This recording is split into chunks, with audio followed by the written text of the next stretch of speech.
Good evening, ladies and gentlemen. Welcome into Hoopsville, back on the air live on this Sunday evening, February 18th, 2018. I am your host, Dave McHugh, broadcasting live from the WBCA NABC Studios on this Sunday evening. It is the final week. Believe it or not, it has arrived. The final week of the regular season is upon us. There is a ton to discuss because, once again, we didn't get past a Wednesday and we didn't get past a Saturday without some fascinating results. We have conference races that ended up in ties. We have conference races that are nowhere close to ties, but still have some interesting results. We have a regional ranking out Wednesday that will give us a better idea of what in the world is going on and who may be in and who may be out of the tournament. There is so much to talk about, and we want to talk to so many people that we've extended this show probably by an hour. We'll probably go about 3 hours here tonight. I am still recovering from a little bit of an illness. If you tuned into Thursday's podcast, I appreciate your loyalty. You may have heard a little bit of a different voice. My voice actually sounds pretty decent today. This is the best it's sounded in a while. Also a little bit busy with ice hockey. No, to all of you worried, I will not be joining the D3Hockey.com group at any time soon, mainly because I just need my sanity. Nothing against those guys. They do tremendous work. So there's a lot to talk about. If you haven't noticed on the front page of D3Hoops.com, the conference trackers are up and running. The conference trackers, of course, provide you plenty of information that you absolutely are going to want to keep track of throughout the tournaments. I'm going to do a public service announcement here, since surprisingly we've gotten a lot of questions about this in the last, just even today. I'll just say that in 24 hours. A lot of these schedules are produced by a database system that other schools are involved with as well. It's a little bit behind the scenes, but we're a member of Presto Web Services for our website at d3hoops.com. They do an amazing job. We love them. We thank them as always. So are a number of other schools. That's one of the great advantages of our crossover, is that we can have these things. You get to see live scores and links populate themselves and whatnot, considering we're all volunteer at d3hoops.com and all have other jobs of some nature or another. We can't do it ourselves. To quote Pat Coleman, we ain't D1. So the kicker here is, for whatever reason, hey, Facebook, if you're joining us, welcome in. Apparently you didn't like me clicking on said button. Facebook fans, welcome to the show. Usually it's the podcast that gets the last click. Apparently today it was the Facebook link. Well, we're up now for anybody who wants to watch us on Facebook. But again, back to the conference trackers.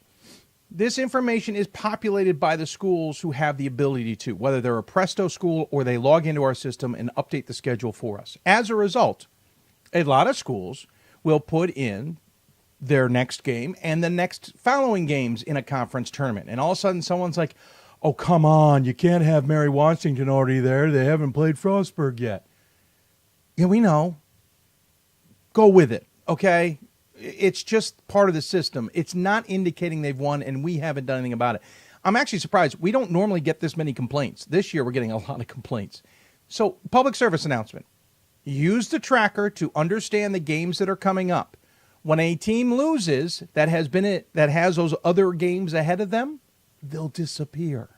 They'll be replaced. Another one today said, well, you have the wrong home team, even though the game's all being played at a neutral site. Well, not a neutral site. It's being played at the top seeds place. Yeah, well, the other school, who is a Presto school, put them in the home side and put your team in the away side. Right above it, it tells us the seedings. It's not anything to get worked up about. And by the way, to the one individual who did text me about a scenario about that, I'm not talking about you. It's come up a couple times. Not related to you. And I'm not calling out names. So, again, use the trackers, enjoy the trackers. Just please understand that if you see some advanced games, like I just saw on Twitter, someone complaining that we have Methodist on there twice and no North Carolina Wesleyan. We're filling in the schedules where we can. Schools are filling in the schedules where they can automatically. It then kicks into our system. It is what it is. We'll do our best. So, bear with us, okay, folks? Remember, we're not ESPN. Nobody here is being paid full-time to do this job. Okay, I think I'm off my soapbox now. So lots to talk about as we track everything going on. We got conference playoffs that have had to use tiebreakers. I think I've seen more coin flips this year than I've ever seen. Now, that could be a testament to maybe some tiebreakers need to be a little bit more creative. I think there was one tiebreaker that basically goes one or two steps and then immediately jumps to the coin flip. That seems a little lame. I saw one, I think it's a CCIW, that says, how did you play in your last 7 games? That's kind of an interesting idea to it. I think that is worth sussing out to some other conferences maybe. Like I said, especially the ones who said, hey, you're head-to-head. Okay, you're even there, and you're even there. Okay, let's just go to a coin flip. No, let's go a little deeper. Let's find a way to break this tie without using a coin flip. Though I did mention on Twitter the other night, it's far better than an old system I remember, which is at the Capital Athletic Conference, where at the beginning of the academic year, all the schools would draw a number from a hat. So let's say Catholic drew a 2, Salisbury drew a 4, and St. Mary's drew a 7. Catholic, for every single sport, would have the advantage over all their others except for whoever drew number 1. So whoever drew number 1 had an advantage for the rest of the academic year. 2 had the advantage. If it ever, now they had an extensive tiebreaker, but it could still get to that point. So instead of a coin toss, they would go to this number draw. And it always went in favor of that one team for that year. Now, yes, you're talking about, well, yeah, not all the time are those schools involved. And yeah, but more times than not, they were. So eventually the CAC, I think, ends up now in a coin flip. But they also have an extensive timeout and then, or tiebreaker situation. And then some conferences have different tiebreaker scenarios. The MIAA men have a completely different process than the women. We can debate, and I'm not going to say on air all the reasons why I think that has happened. I have a gut feeling, though, that loophole is going to get changed. I think all conferences should have universal tiebreakers for each of their sports across the board, and then each sport have its own unique. That doesn't mean men's basketball has something different than women's basketball. Those two should be identical, just as men's and women's soccer should be identical, and men's and women's lacrosse should be identical, et cetera. But, yeah, so we had a lot of ties. And a lot of interesting outcomes as a result of that. Springfield won the NUMAC hosting opportunities this season. Remember Springfield? I don't want to say they were up for dead, but they were going along well, and then they hit a 4-game slot where we knew were tough opponents. They lost all 4, and I think all of us said, okay, maybe they're not as good as we thought they were. They've got some great talent. We've had Charlie Brock on the show. They're good. They're going to be in the NUMAC race, but they're not going to be the top of it.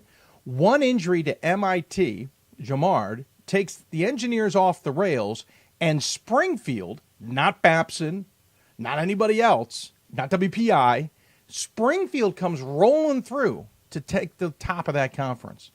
That's outstanding. Hey, Chris Mitchell, good to see you, sir, as well. Thank you for the kind words. I might look good, but we haven't put the makeup on. We haven't done up the hair today, and I'm still struggling with this damn sinus cold. I appreciate the kind words, sir, nonetheless. Dana Davis. Hey, Dana. Good to see you up there in Down East. Hope the Dragons are doing well. I think I saw one of the teams had won, but I haven't been able to keep up. Jay Koshin says, Dave, were you able to get to the bottom of the Loris women's scheduling issue picking up from last Sunday's show? I think you meant Luther, and we did. How about that, huh, folks? Yeah, we got to the bottom of the Luther scenario. At some point, whether it was, I don't think it was us, but I think at about the same time we figured it out, somebody else figured it out. Anyway, the conference is aware of what's happening. Here's what I know as of right now. It's not going to give all the answers, but it's going to give an understanding. Conference is aware of it. They were aware of it heading into the last two regular. By the way, let's recap. If anybody who's not paying attention, Luther women's basketball has too many games, by the number 2. They hit 25 going into last week. Last Sunday, we were talking about the fact they were already at 25. They had 2 more to play plus the conference tournament. So they finished with 27. The conference knew that going into last week, decided not to screw up anything in the conference, play the games out. They will still allow Luther to stay in the conference tournament. Remember, it didn't affect the conference standings. These are non-conference games they had too many of. And as we've seen in the past, usually it's a 1-for-1 scenario into the next year. So that the fact that Luther went 2 over this year means they will have to go 2 under next year. So next year, Luther will only be allowed to play 23 games. So what's really weird is this is a 4-game switch in their non-conference. The theory is, I don't think this is a fact. I don't think we got this from anybody. I think the theory, at least we're working under, is, remember, Nebraska Wesleyan came to this conference last year, and you almost wonder if coaches are just kind of in autopilot to some degree.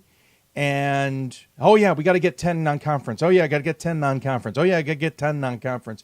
And not thinking about, oh, no, now I need 8. And we think that's what may have happened here. I think that's the theory. I don't think that's the actual answer. Long story short, so they will have to, so if it was 10 non-conference, they're going to have to swing to 6 next year. They're going to lose 2 non-conference games next year. I'm not sure if that's going to affect them when it comes to postseason and SOS and all that. I don't know. I'm not going to get into it. But I do know that they're allowing them to participate in the IAC conference tournament. They will lose 2 non-conference games next year, part of the self-report. What I do not know and was asked to me today, and I have inquired, but I don't expect to find out till at least tomorrow, is that's not something the NCAA doesn't notice. I bring that up because I contacted the NCAA regarding some forfeits of some games in conference in another area of the country, and they were coming up. Those games were coming up on the report, so they didn't look like they were being registered as forfeits. I asked why not, and the answer I basically said was basic, and if I understand it right, was basically until it's reported to us, we keep moving forward, which I get to some degree. I do worry that, and I don't think in this situation this would be the case, but I do worry, let's say, an at-large team got in because of that, and in reality, there should have been a game or 2 not included. Again, not in this case. So I'm asking about that. In this case, I've also asked, okay, so in that case, they're waiting for the report. In this case with Luther, I think the committee and the NCAA can see that they're over. It's a pretty obvious number. We all know what they should have been at going into this week. They should have been at 25 at the most, and they're at 27. I don't know if that affects Luther's postseason in the NCAA. I have not gotten an answer to that. I can see both sides of that coin. I can see the same as what we just described, as the punishment will be carried out next year. And you almost want to say, well, that's not good enough for this year.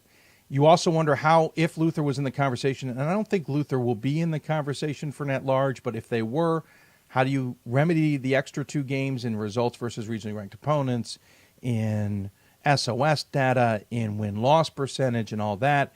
So we're waiting to find out. But the IAC knew about it.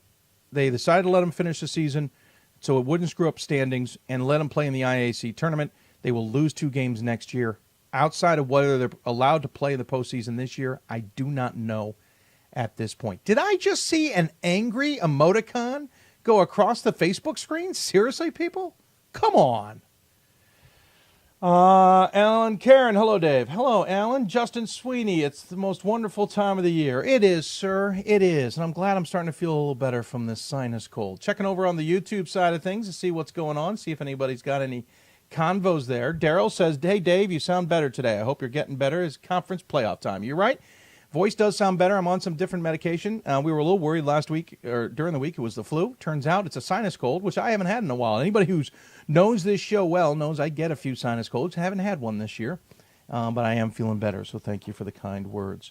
Checking us out on Twitter. Of course, all that information screaming at the bottom of the screen. Okay, let's be more specific. Okay, so some people still can't get over this TBA stuff. They don't understand. I'm going to explain. I know they're not listening to the show. I'm going to explain it one more time on these conference things. Schools put in their schedules. Okay? If they have an account with our system, they put their schedule in.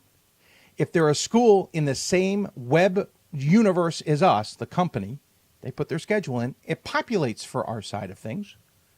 Thus, that school's going to say, hey, TBA on a semifinal game, TBA on a championship game, and it's going to populate on our side. It is very difficult to go try and manage all that on our end without affecting their website. Anyway, I got to get off my soapbox on that. It's ridiculous. Let's see. Chris says, thanks for the upset alert tweet at the half. Oh, Alan, Dice Canton, stirring up trouble in the UAA. So, lots going on. Top 25. Oh, geez. I mean, seriously, folks, here we go again with the top 25, right? I mean, if it's not 1 week, it's the next. And it's exciting. I don't want anybody to get anything wrong here. It is more than exciting that any single night I can turn on a game and something new is happening. It's absolutely awesome. And we don't know what the results are going to be. But let's look at the men's side. Not as brutal a week as we have seen. I take that back. It was still brutal.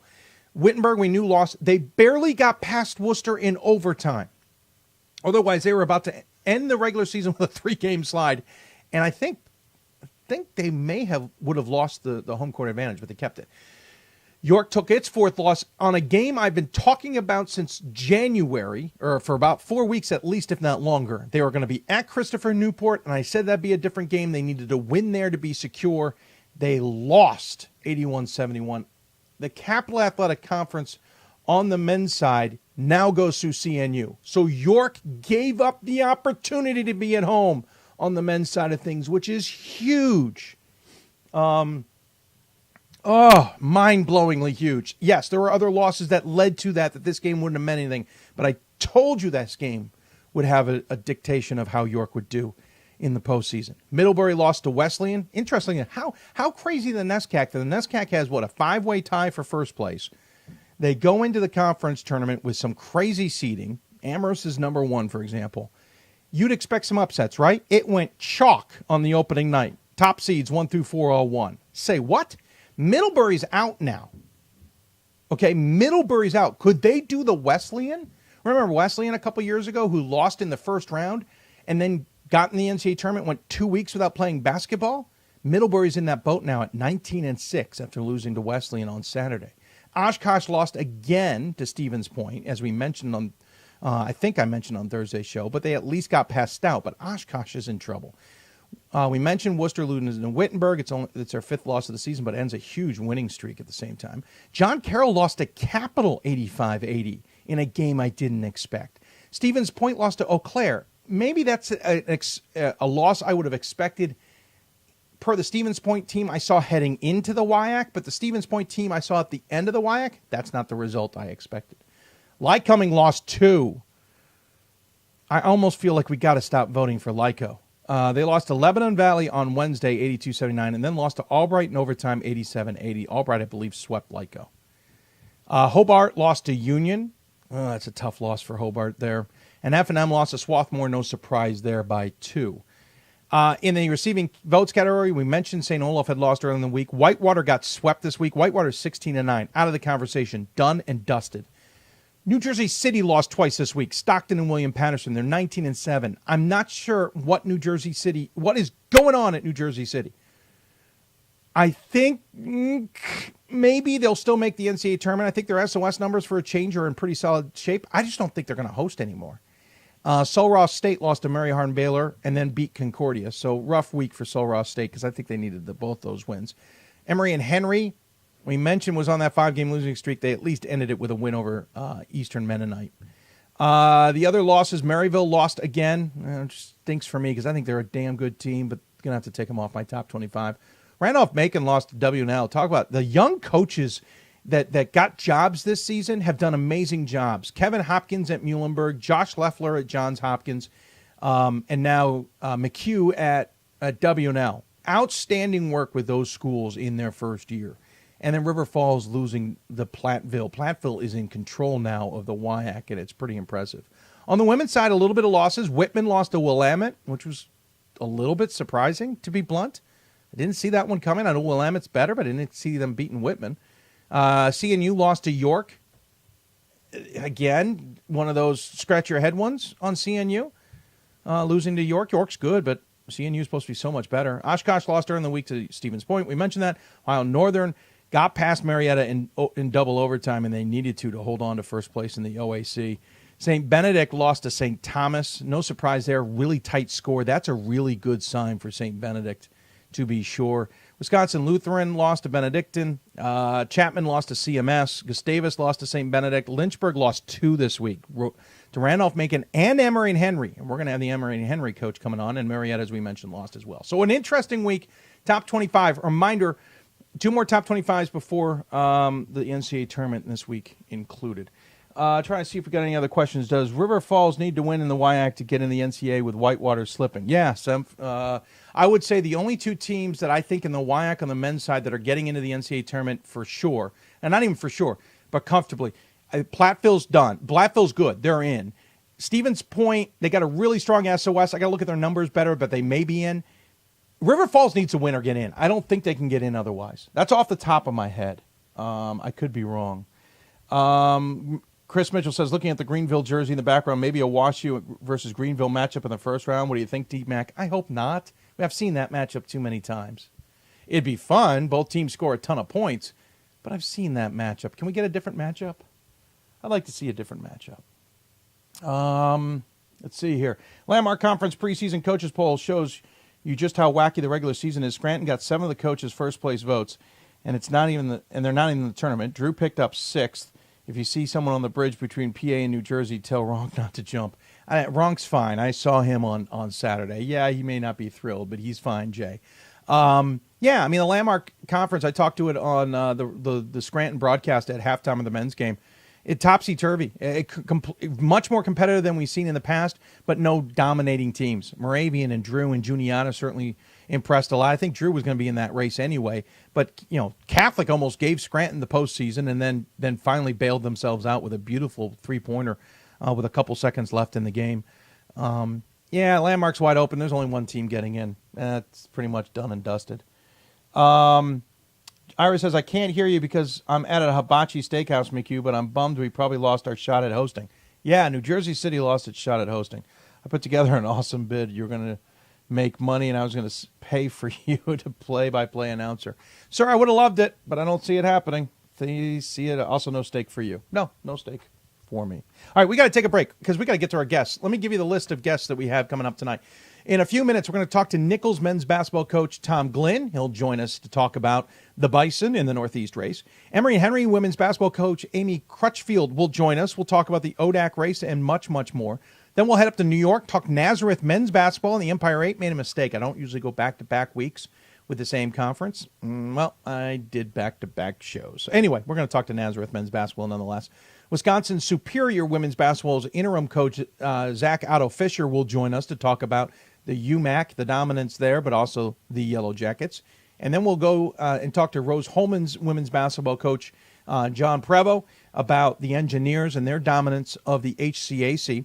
Then we'll talk to Brendan Gulick. He is a John Carroll graduate. He's a play-by-play broadcaster for Baldwin Wallace. We'll talk to him about the absolutely insane OAC race on both sides of the ledger and talk about other Great Lakes topics. And then Ryan Scott will join us for our top 25 double take. That is all still ahead here on Hoopsville. You heard me right. That is all still ahead here on Hoopsville. It's going to be a long show, plenty to talk about. I didn't leave a lot of room for chit-chat. We'll try and do that on Thursday for sure, because I know a lot of people have questions as we head in. Reminder, next Sunday, too, our special big selection show. But we got to get to break because we got to get to our guests. Coming up next, Nichols men's basketball coach Tom Glynn joins us. You're watching Hoopsville, presented by D3Hoops.com from the WBCA NABC Studios. More Hoopsville after this. I did receive a non-athletic scholarship upon entering school. I got the presidential scholarship, which was huge for me. I think there's more opportunities for academic scholarships in Division III. I did receive academic scholarships. Just being involved on campus, being a leader, all those things combined kind of get me recognized. It's a great experience for me.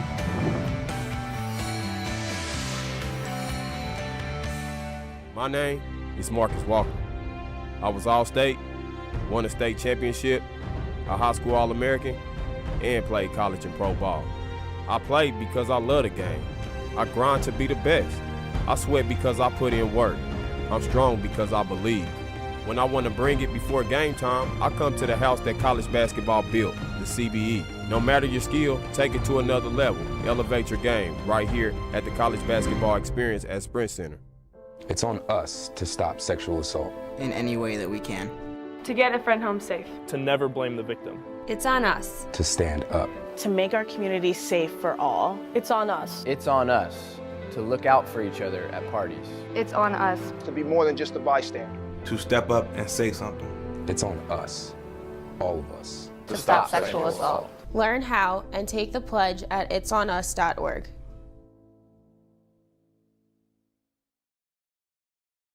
We've got more schools than Division I, more fans than Division II, and more upsets than March Madness. There's 800 programs with over 11,000 games leading to 2 national championships. And we've been covering it all for over a decade. From Eastern to Occidental, from Puget Sound to Piedmont, from Southwestern to the University of New England, and from Hope to Calvin. Nobody covers Division III basketball like we do. We're at D3Hoops.com at www.d3hoops.com. I'm a Division III student athlete, and I know how powerful words can be. The term gay doesn't mean stupid, lame, or less than. So I pledge to speak up if I hear the term gay used in a derogatory way or any other homophobic terms. If you can play in Division III. I'm a Division III student athlete, and my teammates unconditionally accepted me as part of their family. So now I pledge to do the same for others. If you can play in Division III. And welcome back to Hoopsville, everybody, here from the WBCA NABC Studios. If you got questions for us, tweet us at D3Hoopsville and hashtag Hoopsville. Email us, hoopsville at D3Hoops.com. Join us on Facebook at Facebook.com/Hoopsville. It's all scrolling at the bottom of your screen.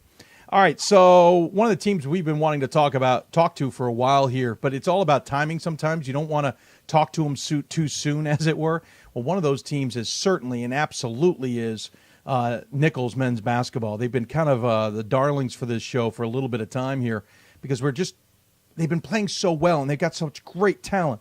But they've also had some really interesting ups and downs this season. Well, they're in control right now of the CCC, and they look like they're kind of getting their stride back. At least that's my point of view. We always like to get it from the coach's point of view. And joining us on the City of Salem Hoopsville Hotline, it's the head coach of the Nichols Bison. It is Tom Glynn. Coach, thanks for taking the time, sir, as always.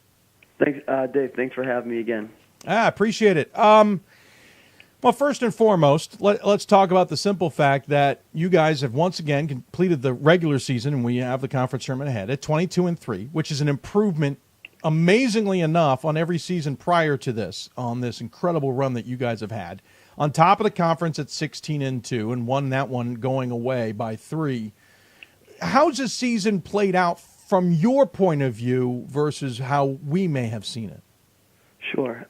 It's been some ups and downs this year. We got off to a very good start. I kind of challenged the team throughout our preseason to get off to a better start. We're playing a very challenging schedule early, and we did. We started off, I believe, 9-1. We won at Trinity. We beat Endicott at home on opening night of conference play when they were coming off a big win against Babson, and we beat Roger Williams when they were undefeated at the time on the road. So it got off to a great start, and then we did have a couple injuries to some key players. Deontay Bruton missed, I believe, 6 games, who had a great rookie year last year, averaged 22 games a freshman. So he kind of changed up the offense a little bit without Deontay, and we took 2 losses, one on the road and one to Western New England at home, who we play again this week coming up in our conference tournament. So definitely some ups and downs, a lot of adversity this year due to the injuries, but we seem to really come together lately, and we've now won 8 in a row. Yeah, I think the injuries are interesting, and we all talk about Echeverria. I think I said that right. Echeverria. Echeverria. I always forget that little extra syllable. Right. And his incredible talent, and we know about that. But I think that surprised, I think, maybe many, was it wasn't his injury that it wasn't that lost on the team for 6 games that seemed to affect you guys. It's the sophomore point guard. Right. And absolutely. And Marcus Echeverria's really this year compared to his freshman year, he played off the ball, and last year he played a lot at the point, and this year he's predominantly been our point guard throughout the season with Deontay missing some time and now coming back from the injury. Deontay Bruton's been playing more off the ball this year, and they both handle the ball a lot, but having Deontay out was a big loss for us, and we also had Jerome Cunningham out, our starting center, who had a great freshman year for us. He missed, I believe, 4 games and half another one with an injury. So we've had our ups and downs, but the only positive I can say about all this is our freshmen, our new guys really emerge right now. We're still a young team. We start 3 sophomores, and our first 3 guys off the bench are freshmen. So the young kids have had a lot of experience now and playing some big road games lately and have played very well for us. Well, the other thing I thought was interesting was when he came back, you guys also still seemed to struggle a little bit. You had a loss to, I think, New England in the mix there. And you had some tighter games than I think many of you expected.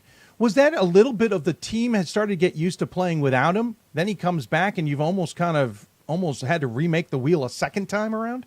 Right, sure. I would say, a little bit of probably 2 things. A little bit of that, just trying to get acclimated again with Deontay back in the lineup, and also mixing Jerome back in. because we did change the offense up some in our different plays and sets running our offense without Deontay. And also our league is just every year, this is my fourth year now in the CCC. Yeah.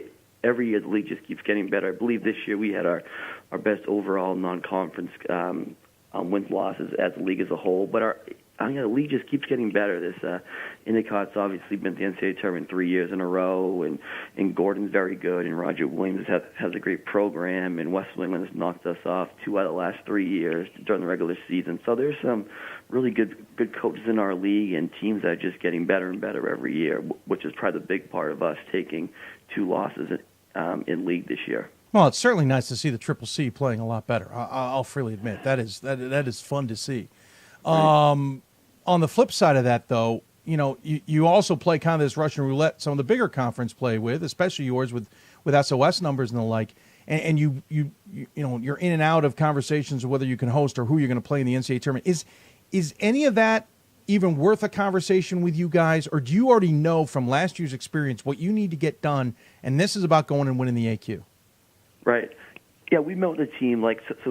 Each of what I do is when the regional rankings come out, I kind of talk to our players of kind of just kind of go over everything. So the rankings came out 2 weeks ago. We were at 9, and then week 2 we're actually out of the regional rankings this past week. So the talks with the team is just taking one game at a time. Let's just keep going 1-0, and getting this AQ obviously we got to get done. So yeah. Right. I understand that. Totally do. And that's where it sits to some degree, where you understand that you've got to get it done in front of you. But do you talk to the players of understanding that significance, that, listen, guys, we want to win the AQ because we want to win the conference championship, but we need to win the AQ if you want to have any hopes of playing the NCAA tournament. Is that conversation had?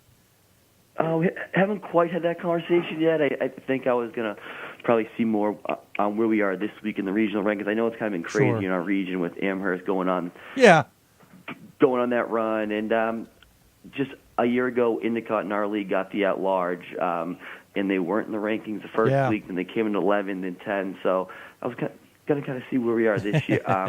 This week, but really it's just kind of in all of ourselves. We're just still trying to get healthy and still trying to come together as a team. We haven't, the 22-3, probably the most impressive part about it, I was telling our players, is that we haven't had our starting 5 together for most of the season. This past 2 weeks is when we finally had everybody on the court together. So we are getting better and playing our best basketball at the right time. So I am very confident going into the tournament this week. I felt that's what I saw. I felt like Ryan and I were discussing it, and I remember going into last week's rankings when I was going to rank top 25. Not that that has any relevance whatsoever to what you guys are doing, but I remember looking at it going, it looks like they've gotten their feet under them again. They're starting to dominate. They're starting to really put up some numbers. They really seem to have figured out the defense again.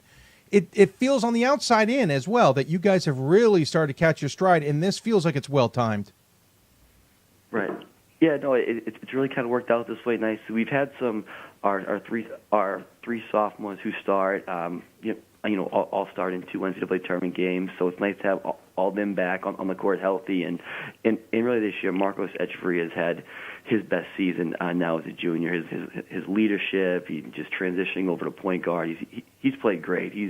I believe he's had about 7 or 8 straight games where he's had over 20 points. He up at Endicott, he just carried us. He had 35, and in just late game, we just give him the ball, and he has delivered time and time again. So he's been special as usual, and he kind of makes us go, which has been nice. And now having everybody back, we are hitting our stride at the right time. Yeah, I feel like to some degree that's the scary part about this team, Coach, is that you do have guys like Echeverria who are young. Bruton is a sophomore. Right. You've got all these other guys that are underclassmen. You're still building to some degree this team. Yeah, we are. I was telling you, like last year, we were incredibly young. We started 3 freshmen, and Marcus Echeverria was a sophomore captain, and now this year we start 3 sophomores, 3 freshmen off the bench. Marcos, of course, the junior. We do have 1 senior this year. Daquan Antoine has had a great senior season. He's averaging about 15 points a game now. He's had a great senior season for us. So he'll be missed. But the future is bright. We got a lot of very talented young players, and I think if this group can just keep getting better and hopefully the injury bug doesn't hit us next couple of years, we could have a chance to be pretty special. Sure.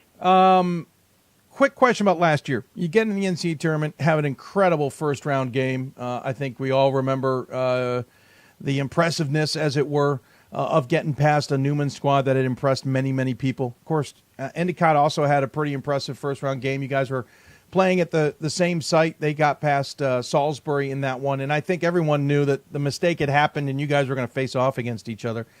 And unfortunately, Endicott didn't make it much of a game. How much does that game still resonate with you guys? How much do you use it at this point in time in conversation to remind guys of either unfinished business or what the real task ahead really is? Sure. I know we learned so much. I mean, with my staff, we talk about a lot. Just what we learned from that NCAA tournament run, and taking that tough loss at Endicott to end our season. Really, it's been like attention to detail. That was our third time playing Endicott in a month, I believe, and fourth time overall last season. So they're a very good team that went to the Sweet 16, of course. But also the biggest takeaway from that was just the experience of the young players playing in that environment down at Newman and having that great win, but also just that we got to be ready to play the next day, that we got to be able to turn the page quickly and be prepared. So each year we're trying to play a more competitive non-conference schedule and try to build that up each season to try to build that chemistry down the stretch and try to get the players to realize attention to detail, next one play at a time, and really just focus on the task at hand. We need to get you a couple of NESCAC or NUMAC games into that schedule, Coach. We do. Yeah, this year we played. We played at Wesleyan. Played Trinity. Next year we'll play those same two again. We are playing the Springfield. Playing the Naismith Classic next year. So I'm not sure if we matched up with Springfield in the first round. So hopefully we'll have a chance to match up with them. But hey, Charlie, you played up for him. You need to go have a talk with him. No, he's got us on there. He's got us on there for. He's got us. Coach has us on for next season. So we're in the holiday tournament next year, and then Eastern Nazarene is actually leaving our league. They're moving to the NECC. So we're moving from 7 non-conference to 9. So you got a little bit more room here to add some games. So we'll probably add one more NESCAC or a NUMAC team for next season. That'll be important for Echeverria's final season and you guys in position. I think that's a smart move. Hey, every year we've had you on, I think this is 3 years in a row now, which shows you how good the Bison have been. We ask you about how a school in southern Massachusetts, a little bit outside Boston, a little bit northeast of Hartford, could be named Bison. So I'm doing my due diligence. I've given you a few years to check on this. Have you gotten an answer yet? Dave, you're the best. You're the best. Hey, still working on. We do have a couple of our alums on campus this week. I'll make sure that's them. I have asked some staff members in the past. No one's gave me an answer yet, but I'm still working on it. You keep getting me this question, but I'm working on it, and hopefully I will have to shoot you an email once I have the answer. But to answer your question, I'm still working on it. All points bulletin to anybody out there. We need to find out why in the world Nichols is called the Bison. I love the logo. I have no problem with the name. We're just trying to figure out the origins. Hey, Coach, thanks so much for humoring us and taking the time to talk about your squad. Certainly hats off on a tremendous season. You've been in and out of my top 25 because I think you guys have some incredible talent, and I look forward to seeing what happens. I know you got to win the AQ in your mentality, and so I wish you luck. As always, we give the coach the final word. Any final thoughts you want to share with those who are tuning in? Sure. Dave, thanks again for having me on, and thanks for all the work you do for Division III basketball. Well, thanks, Coach. I appreciate that. Good luck the rest of the way. I suspect we'll be talking a lot about you next week, no matter the situation. And I look forward to chatting with you and finally finding out the whole Bison story at some point in time. All right, thanks again. Absolutely. Take care. Tom Glynn joining us on the City of Salem Hoopsville hotline. I appreciate him taking that time. Hey, got a question from Peyton. He says, enjoy your coverage and commitment to D3 Hoops. Well, thank you, Peyton. He says, you've been noticeably down on the Emory Eagles this year of late, for sure. What will it take to earn your confidence? 4 Sweet 16s, Elite 8s in recent years with Coach Zimmerman and keep producing at the top of the UAA. Okay, let's reclassify what I am. I'm not down on Emory. I'm just not buying in to Emory. There is a difference. I still think Emory's a good, talented team. I just don't think they're as great. The sad part is I put them 9th in my rankings last week. I had to fill in holes. I actually brought them up 2 spots. But I'm not buying in that they're tremendous. I'm not buying in they've got a deep run in front of them. And by the way, all the past results mean nothing to me. And I don't mean that callously. I mean, great, you've made it to Sweet 16s and you've made it to Elite 8s, but that team isn't on the floor right now.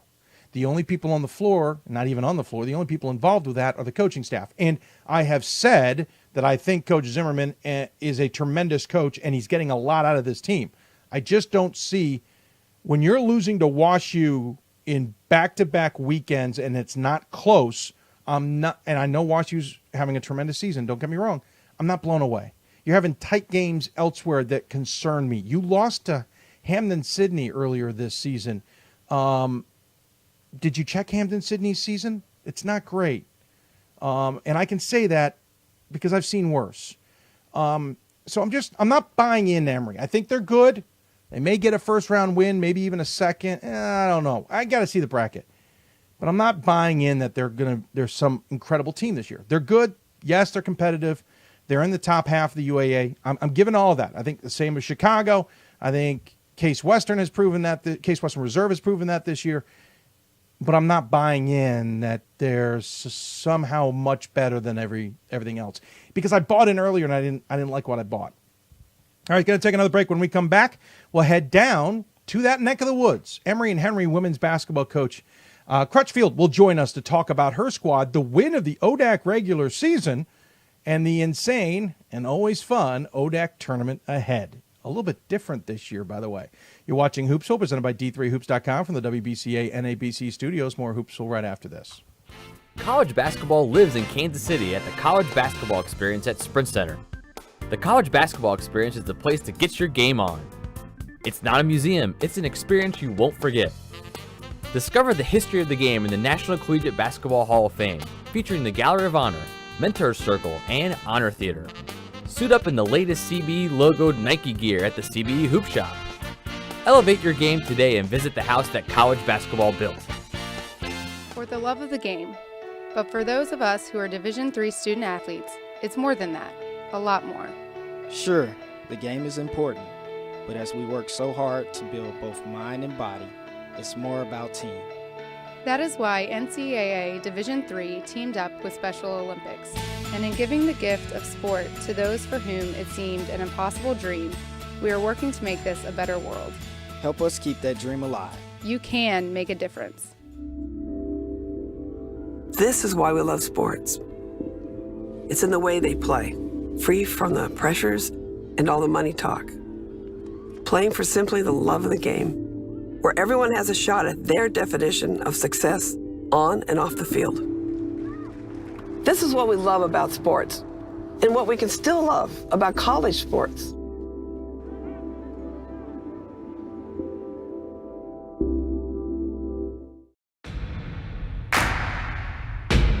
It starts right when you hit the court. You imagine your finest moment. The game-winning shot that gets you to the dance, a monster dunk or no-look pass, and cutting down the net. Sports lets us dream of our own success and prepare us for our finest moments on and off the court.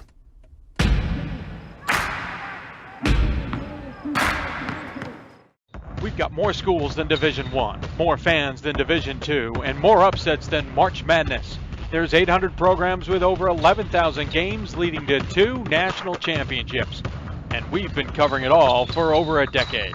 From Eastern to Occidental, from Puget Sound to Piedmont, from Southwestern to the University of New England, and from Hope to Calvin. Nobody covers Division III basketball like we do. We're at D3Hoops.com at www.d3hoops.com. Welcome back to Hoopsville. I am your host, Dave McHugh. If you got questions for us, tweet us, email us, Facebook us, whatever it is. You can see the information scrolling at the bottom of your screen.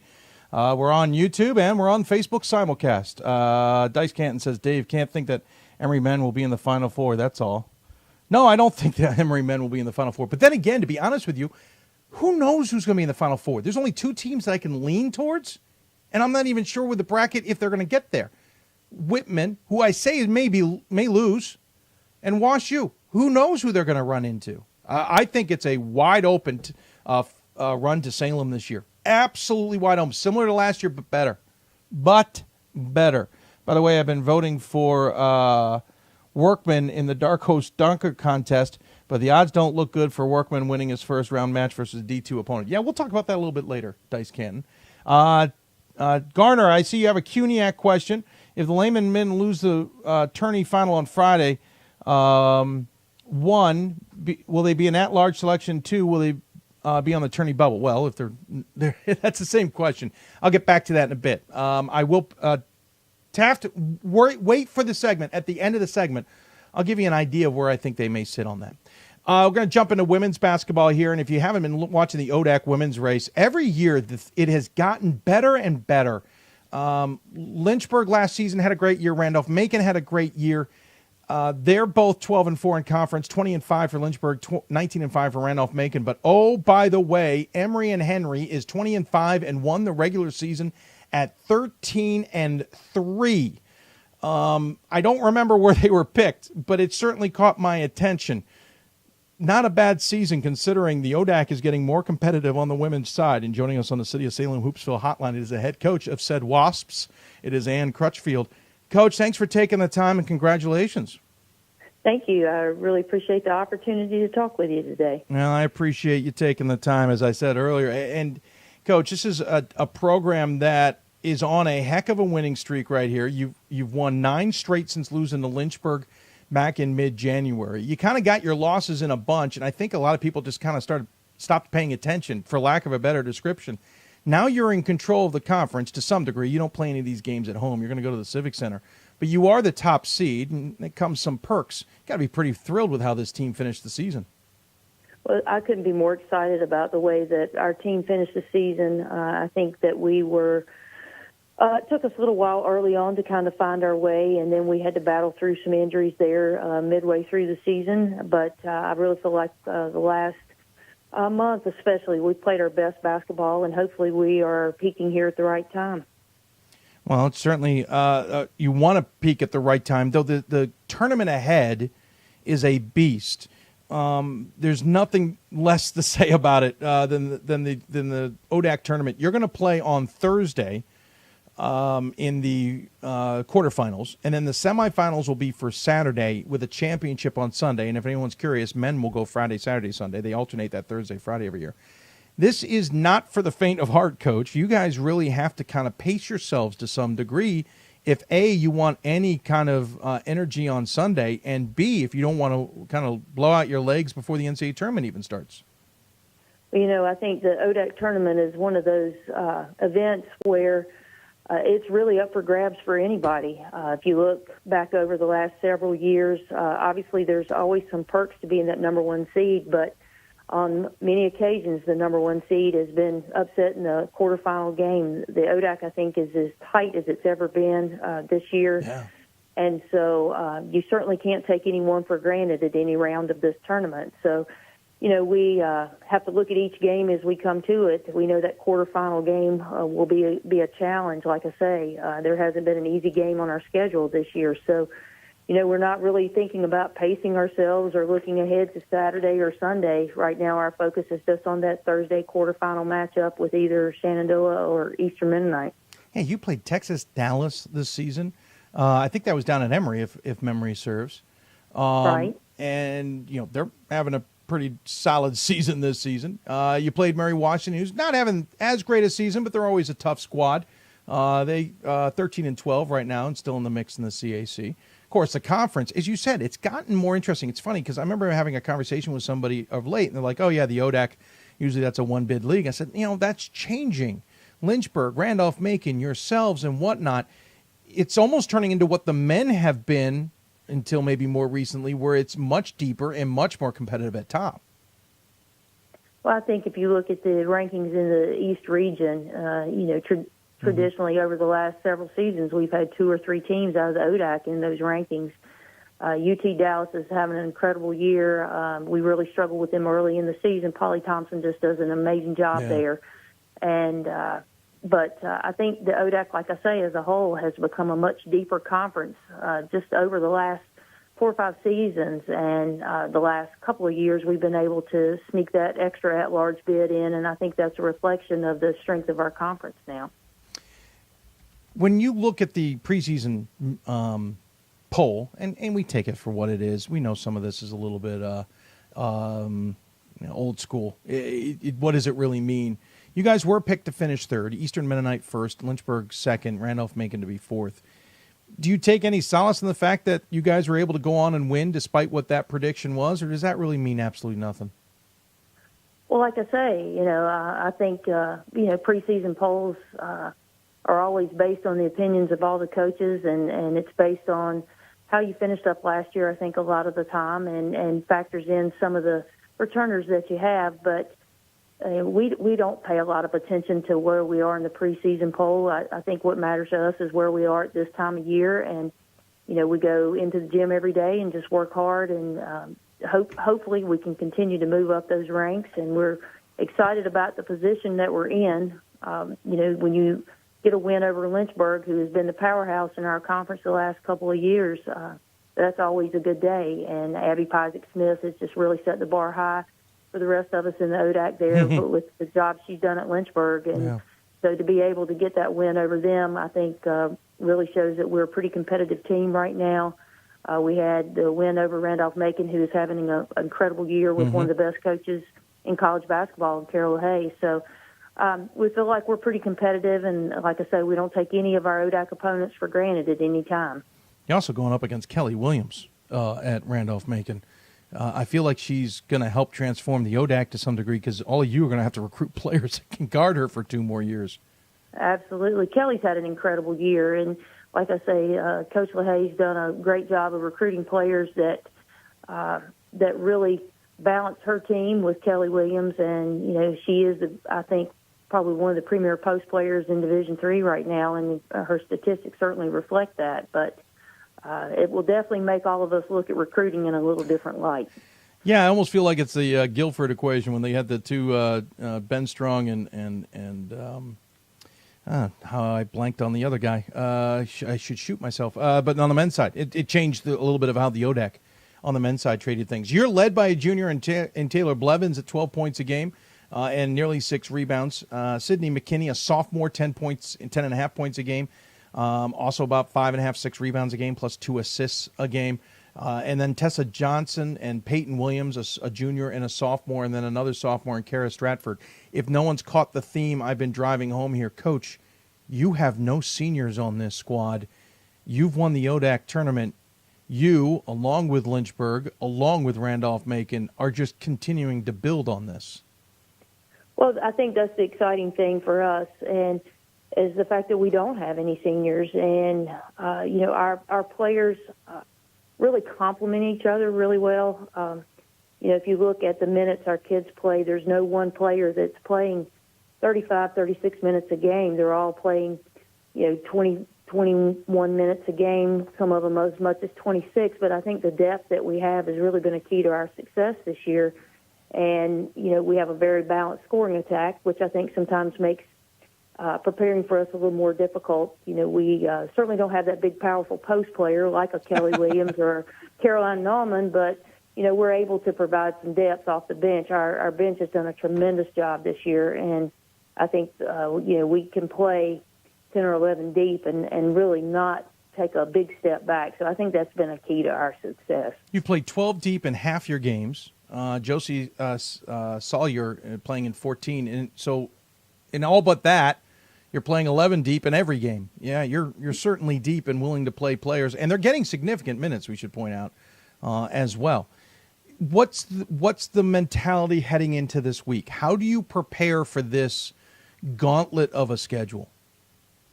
Well, one of the things that we tried to do in our regular season schedule was really look at having the toughest opponents that we could get. You mentioned UT Dallas, and we played Birmingham Southern, and we played Oglethorpe. All of them are having great games. Mary Washington. We really tried to look at getting the best competition that we could be, and then we really created some stretches there where we had tough turnarounds. We went one stretch where we played 4 games in 5 days, with 3 of those being on the road.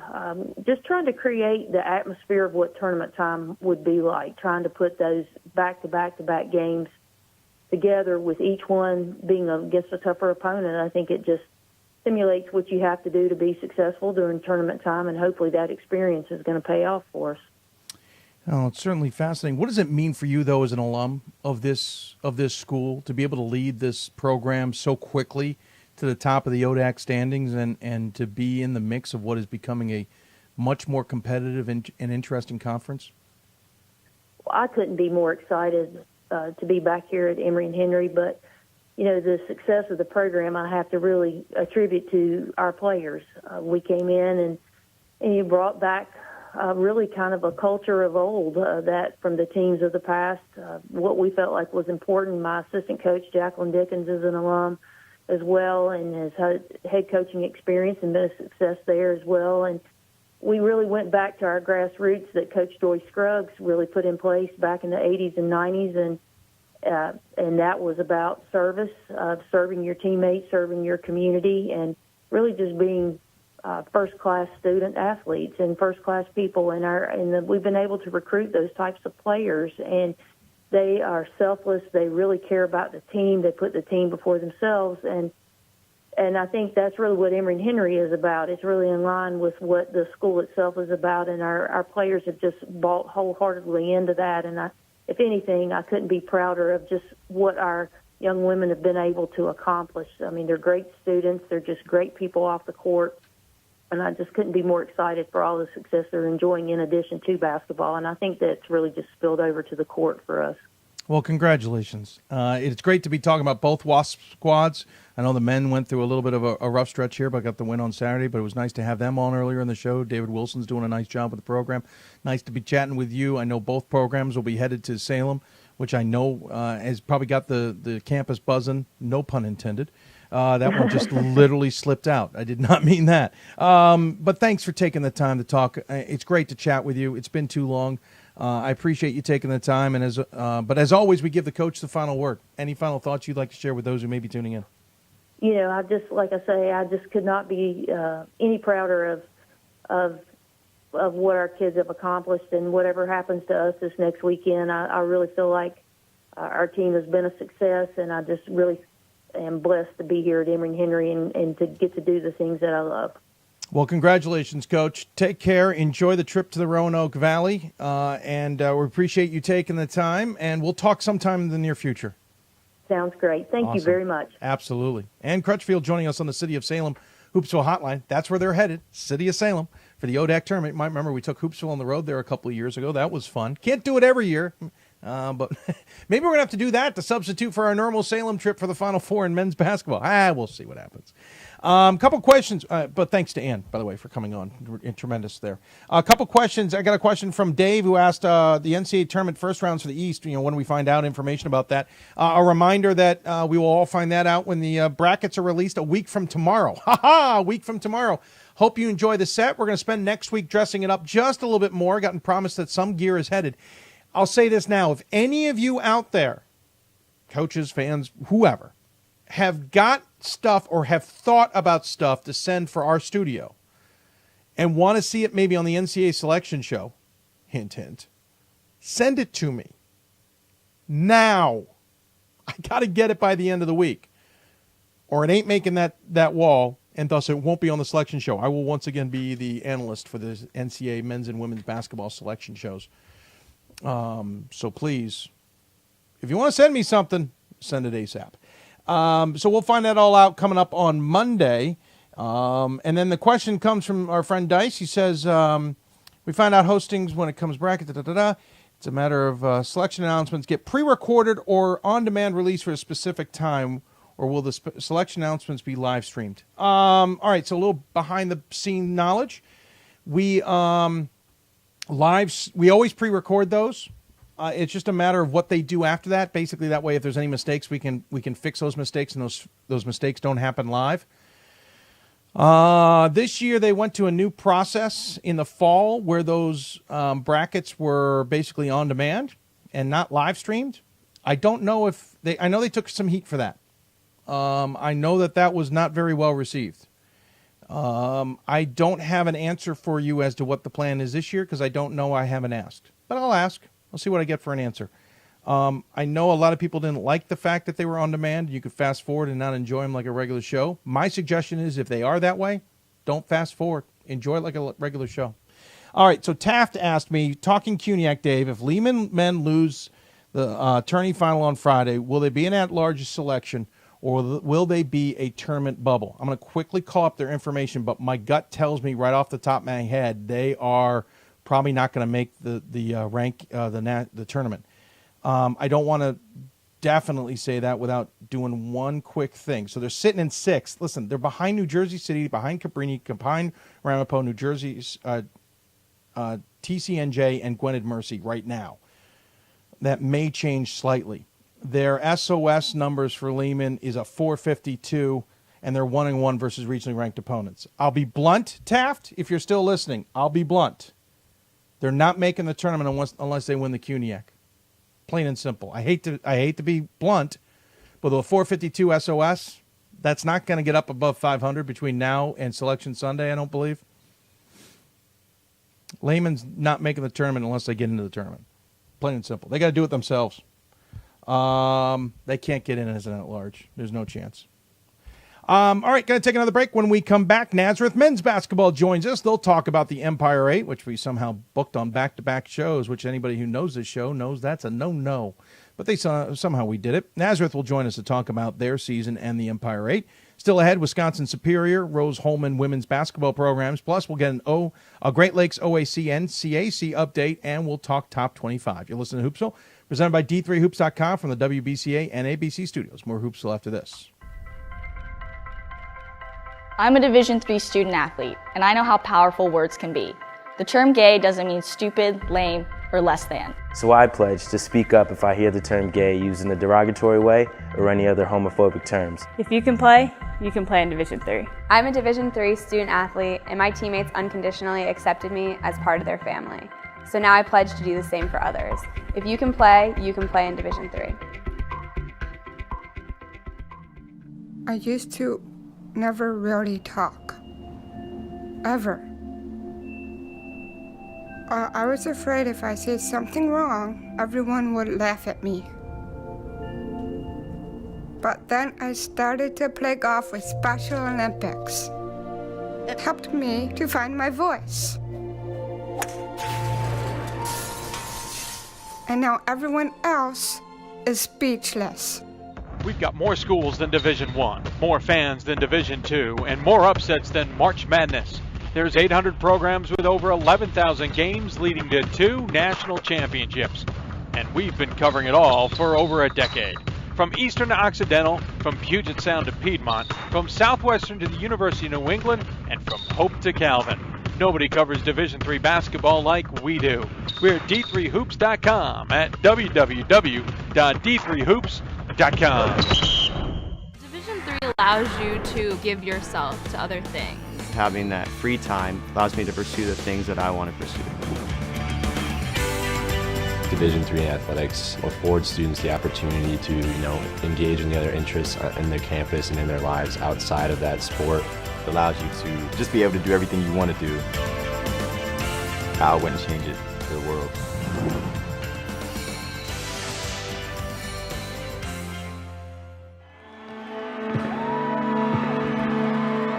Great moments are born from great opportunity. That's what you have here tonight. That's what you've earned here tonight. This is your time. Now go out there and take it.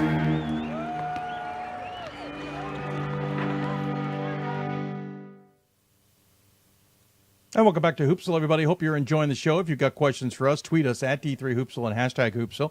Email us, hoopsville at D3Hoops.com. Join us on Facebook, Facebook.com/Hoopsville, where it's actually kind of been rowdy today. Very nice. Checking over on YouTube, a little quieter there, but we know you are all tuning in to the show nonetheless.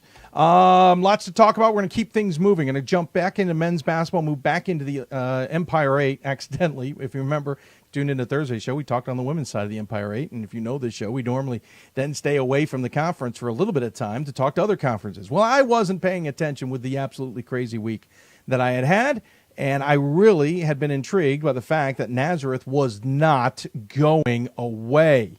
Outstanding season for this Eagles squad, and certainly playing very good basketball.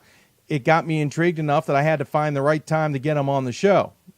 Well, this feels like a good time to talk about them, don't you think? So joining us on the City of Salem Hoopsville hotline is the head coach for the aforementioned Nazareth squad, Golden Eagles flying high. Coach Kevin Broderick, thanks for taking the time, sir. How are you? Good, Dave. Thanks for having me. Absolutely. All right, so one, we haven't had you on in a while. You guys had gone through a little bit of an off Nazareth type couple of years.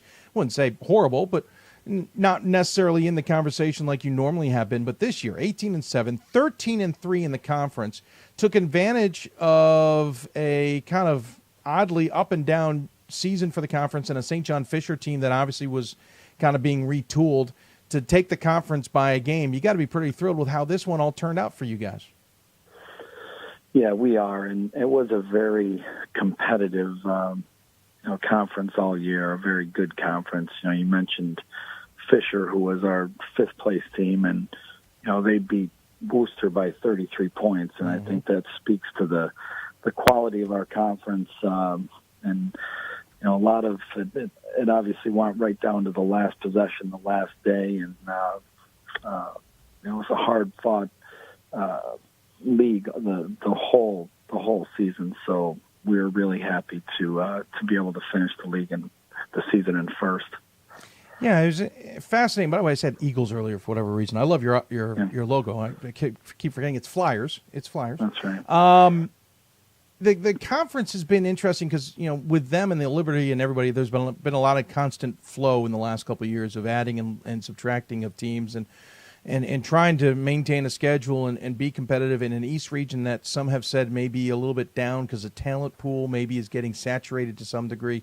How hard has it been to stay at the top of the conference or in the conversation the last few years compared to maybe when you were earlier on during the heydays of Nazareth's history? Well, it's been a very competitive conference every of my 9 years here, and before that I was in the SUNYAC for 13 years, right. And that's a terrific conference too. But the Empire 8 is, again, this year was typical, very quality teams, and really difficult to win the conference. And I think we had four teams that are continuing to play in the conference tournament next week that are all really good teams. So this year was no easier than any other. Yeah, well, again, St. John Fisher the last couple of years certainly has been the kind of bread and butter, but even Alfred having a good season this year. Right. Utica came back into the conversation. How much pressure does that put on the conference season ahead? You just finished with Alfred. You got the tournament ahead. You beat them on the road by 2 points. You now will host them in the tournament coming up on Friday. How hard is it to now make sure you get the job done with how competitive this conference has become? Yeah, well, we beat them earlier in the season at our place, but last Tuesday they beat us by 2 at their gym, and they're a quality team, and have 18 wins this year. Have had a terrific year, and so it'll be a tough game on Friday night, and the other side, Utica and Stevens, both really good teams who just played each other in an overtime game Saturday. So really well balanced league, and again, we got our hands full with Alfred. We know that. When you look at the fact you guys are regionally ranked 6th in an interesting region, as we said, not sure how many selections might come out. What does that tell you? I think you've served some time on committees, if memory serves. Could be on this one right now. Mike Hold's been doing numbers to me recently. Right. What does that tell you? Do you need to go out and win this conference? Is that the message? I mean, I know you want to win the conference, period, but it feels like maybe you don't have a lot of wiggle room to play with.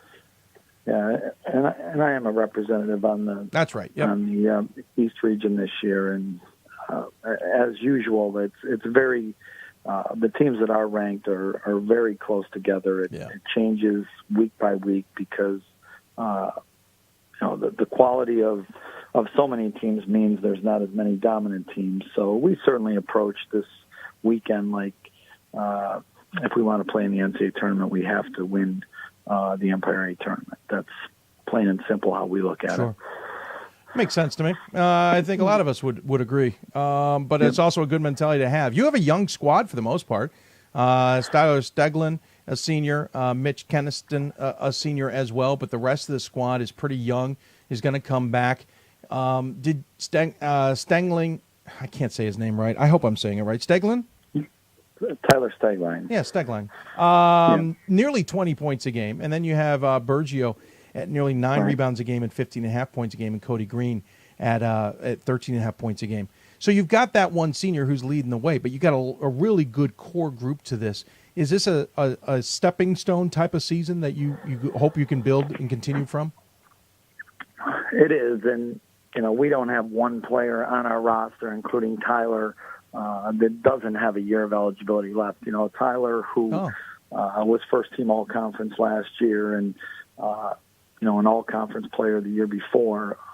He suffered a brutal injury, broken leg his senior year in high school. He missed his high school senior season. He missed his freshman year here. So, and he's in our doctorate program in physical therapy. So he's not going anywhere. He'll be here.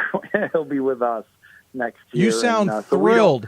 There's no discussion. He'll be here, and so we don't have any player. And Mitch Keniston, a senior too, is the same thing. He's a physical therapy major who has a year of eligibility. So we do not have one player on our roster who's out of eligibility. And it's been a great group led by Tyler. That very serious, very business-like team. Pleasure to coach team. And Tyler, we really think he's had a season, worthy of being an All-American and one of the best players in the country, because even with the 20 points a game and everything he does, he is head and shoulders our best defensive player and certainly one of the best defensive players in our league. So all those great offensive numbers, he does it just as much at the other end for us. That's some impressive that he's coming back next year, and that is what's now it's even scarier what you guys have put together there and what you can potentially do. But how do you now, though, make them understand the task at hand is today? The task at hand is getting this done. We don't, we want to do this today because next year's not guaranteed. Yeah, we don't talk about next year, and it's certainly in coaching, and you never know what can happen as far as how your team plays in the future. So every ounce of our energy is on this coming weekend, and our guys know that. We did just finish, and we played 15 conference games in 31 days, which ended on February 14th. And so since that, we have sort of 10 days off to retool and get ready for this weekend. But we're hoping that, like championship teams do, we can, keep getting better, not just rest, not just get a little healthier, get better every day. So, we know we have to play our best to win the tournament, and that's what we're putting every ounce of energy we have into doing that. And we don't worry 1 second about next year right now. I'm a little worried about one thing. I look at the coaching staff, and I notice you have 5 student assistants listed. We do. 2 of them happen to have names that look somewhat familiar. I believe that's a Connor Broderick and a Patrick Broderick. I believe they may be relatives. I don't know if you know anything about them. Also, there's another one here named a Derek Cahill. We used to have a Cahill who loved to bug us on this program, but he's disappeared of late. Are you sure you know what your coaching staff's made up of, Coach? Yeah, that is the Derek Cahill. Yes, who I was know. a Hoopsville guest not too long ago. And yes. My son Patrick, my nephew Connor, and they all make their contribution to our program, and I'll love to check in on D3 Hoops on a daily basis too, to help them do their jobs for us. You didn't happen to put a restriction on those guys, did you? I haven't heard from Derek in a while. He's been very good. He does. He's a freshman in Nazareth and a student assistant, so he could do whatever he wanted before he was here as far as plugging in. Now he represents Nazareth, so yeah. we've gave him a clear-cut set of parameters, so I'm glad he's not bothering you. He's not supposed to be. He's never bothered us. He's never bothered us. I just do miss the emails, and keeps me on my toes. He always asks very intelligent questions. He knows what he's talking about, but I did have a feeling that and I knew this is where he was headed. I knew eventually he'd enter that realm. I know he wants to get into coaching. I knew eventually someone was going to be like, okay, so listen. We're going to need to slow you down a little bit. Coach, thanks. Go ahead. He's been a great addition to us. He loves basketball, loves Division III basketball, and he helps us every day. He probably doesn't get to talk to all his favorite coaches around the region as much anymore. They're worried he's probably going to give you too much help. That's true. That's true. Well, Coach, thanks for taking the time to join us. I really appreciate it. Fascinating to see how the Golden Flyers are doing, and tremendous race in the Empire 8. Look forward to seeing how it progresses. Hopefully we're talking about you here tomorrow or next Sunday and next Monday as well. As always, we give the coach the final word. Any final thoughts you want to share with those who may be tuning in? Well, again, Dave, thanks for all you do for Division III basketball. I've told you this before, that as a coach, I know that you make our jobs easier. And when I first started coaching, and there was no such thing as D3 hoops, and how much harder we had to work to get scores or find out about out-of-region teams, and so you really truly make our jobs easier, and we appreciate that. And the interest you create for Division III, everybody appreciates that. And I'm going to send you some gear. I heard your plug before about getting some gear, so we have some Naz jerseys. We're going to get you some gear to display for the selection show, all right? That sounds good. I appreciate it. If you need to, hold on. I'll get you info, but that's very nice of you. Okay. All right. Thanks for coming on show, Coach. I appreciate it. Take care of yourself. We'll talk to you soon. Okay. Thanks, Dave. Absolutely. He is the head coach of Nazareth, Kevin Broderick, joining us on the City of Salem Hoopsville hotline. Oh, that's nice of him. We're going to take a break. When we come back, we will jump back into some women's basketball, talk to Wisconsin Superior's interim head coach, Zach Otto-Fischer. He'll join us to talk about, once again, the Yellow Jackets continuing to dominate whenever they take the court. You listen to Hoopsville, presented by D3Hoops.com from the WBCA NABC Studios. More Hoopsville after this. Great moments are born from great opportunity. That's what you have here tonight. That's what you've earned here tonight. This is your time. Now go out there and take it.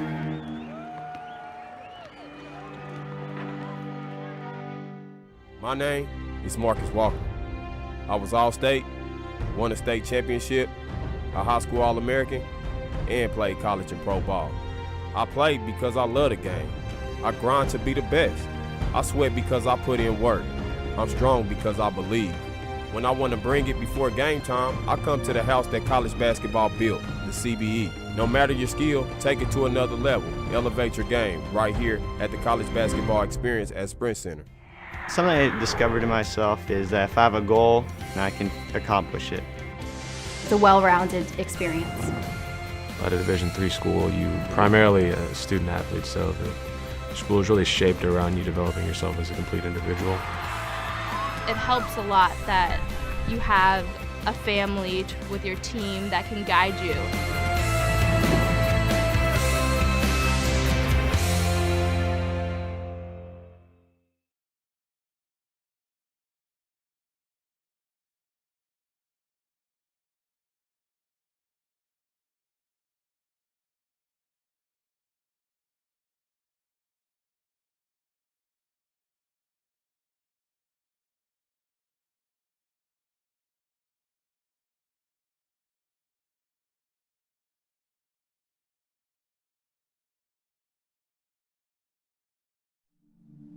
I used to never really talk. Ever. I was afraid if I said something wrong, everyone would laugh at me. But then I started to play golf with Special Olympics. It helped me to find my voice. And now everyone else is speechless.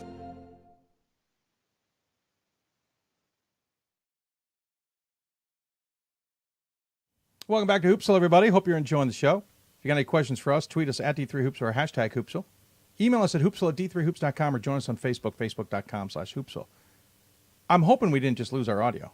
Nope, we didn't. Good. I heard a little pop there before we came back from break. Gave me a little bit of a scare. So still, we're talking Division III basketball. Lots to talk about. We're getting ready for conference races. Certainly a lot to talk about in regards to conference races and whatnot. And one of the ones, for some reason, we hadn't gotten to was a UMAC women's race, mainly because as status quo, Superior seemed to be once again dominating. But if you didn't catch the news before the season, Superior isn't under the same head coach. He left to take over St. Catherine. They're under an interim head coach, Zach Otto-Fischer. Now, he may be pretty happy he took over a program that was so successful with a lot of talent, but you still need to work with that talent and get it to work under a new coach. No matter how hard you try, it's not always guaranteed.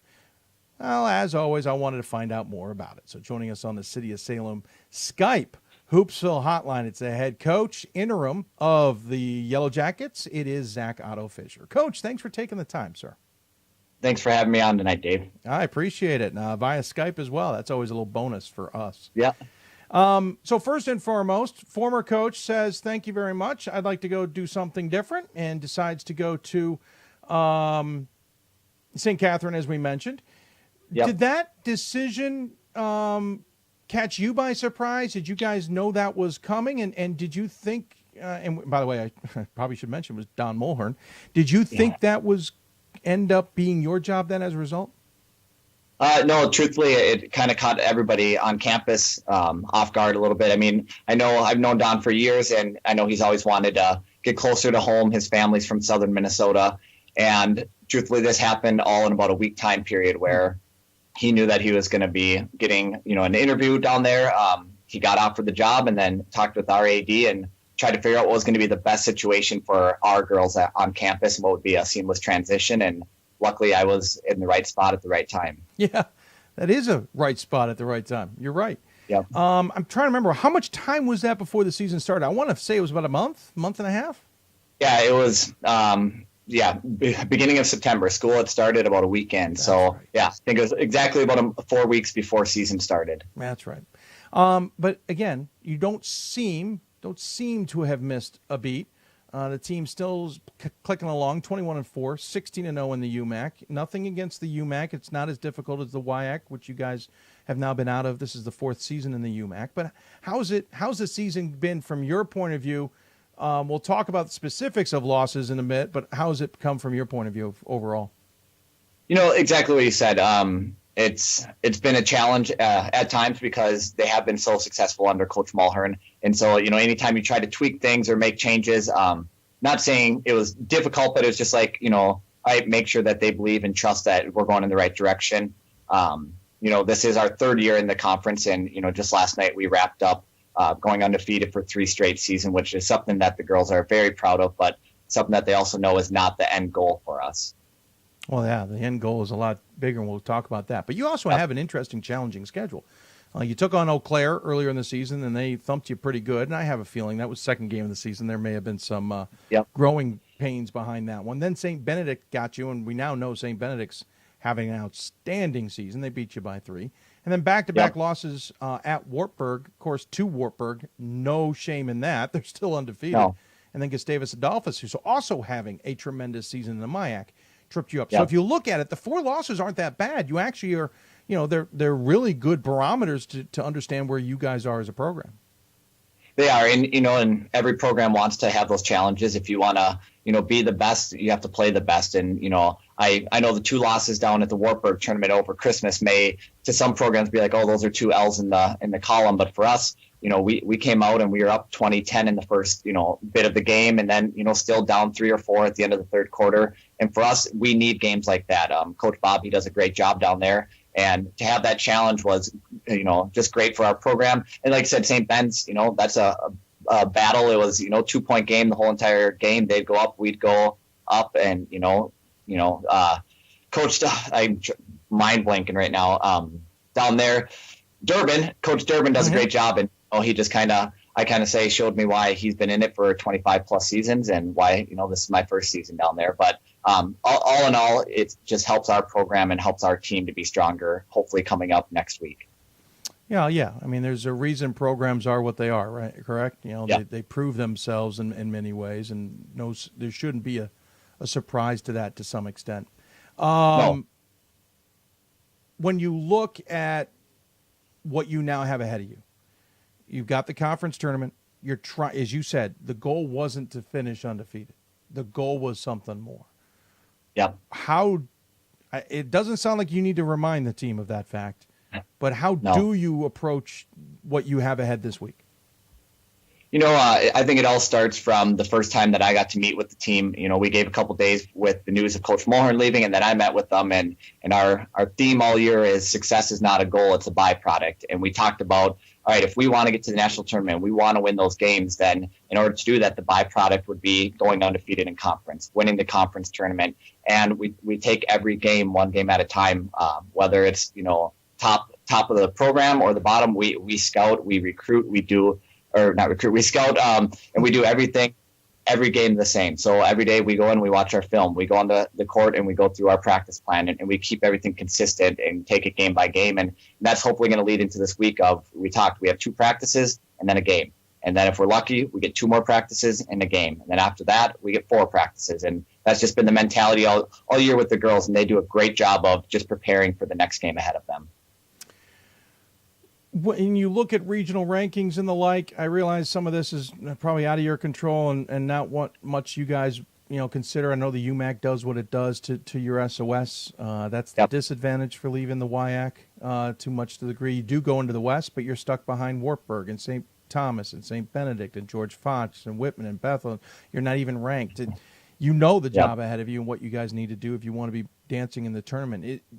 Do you fear a letdown? Do you even talk about the fact that there's only one way in here?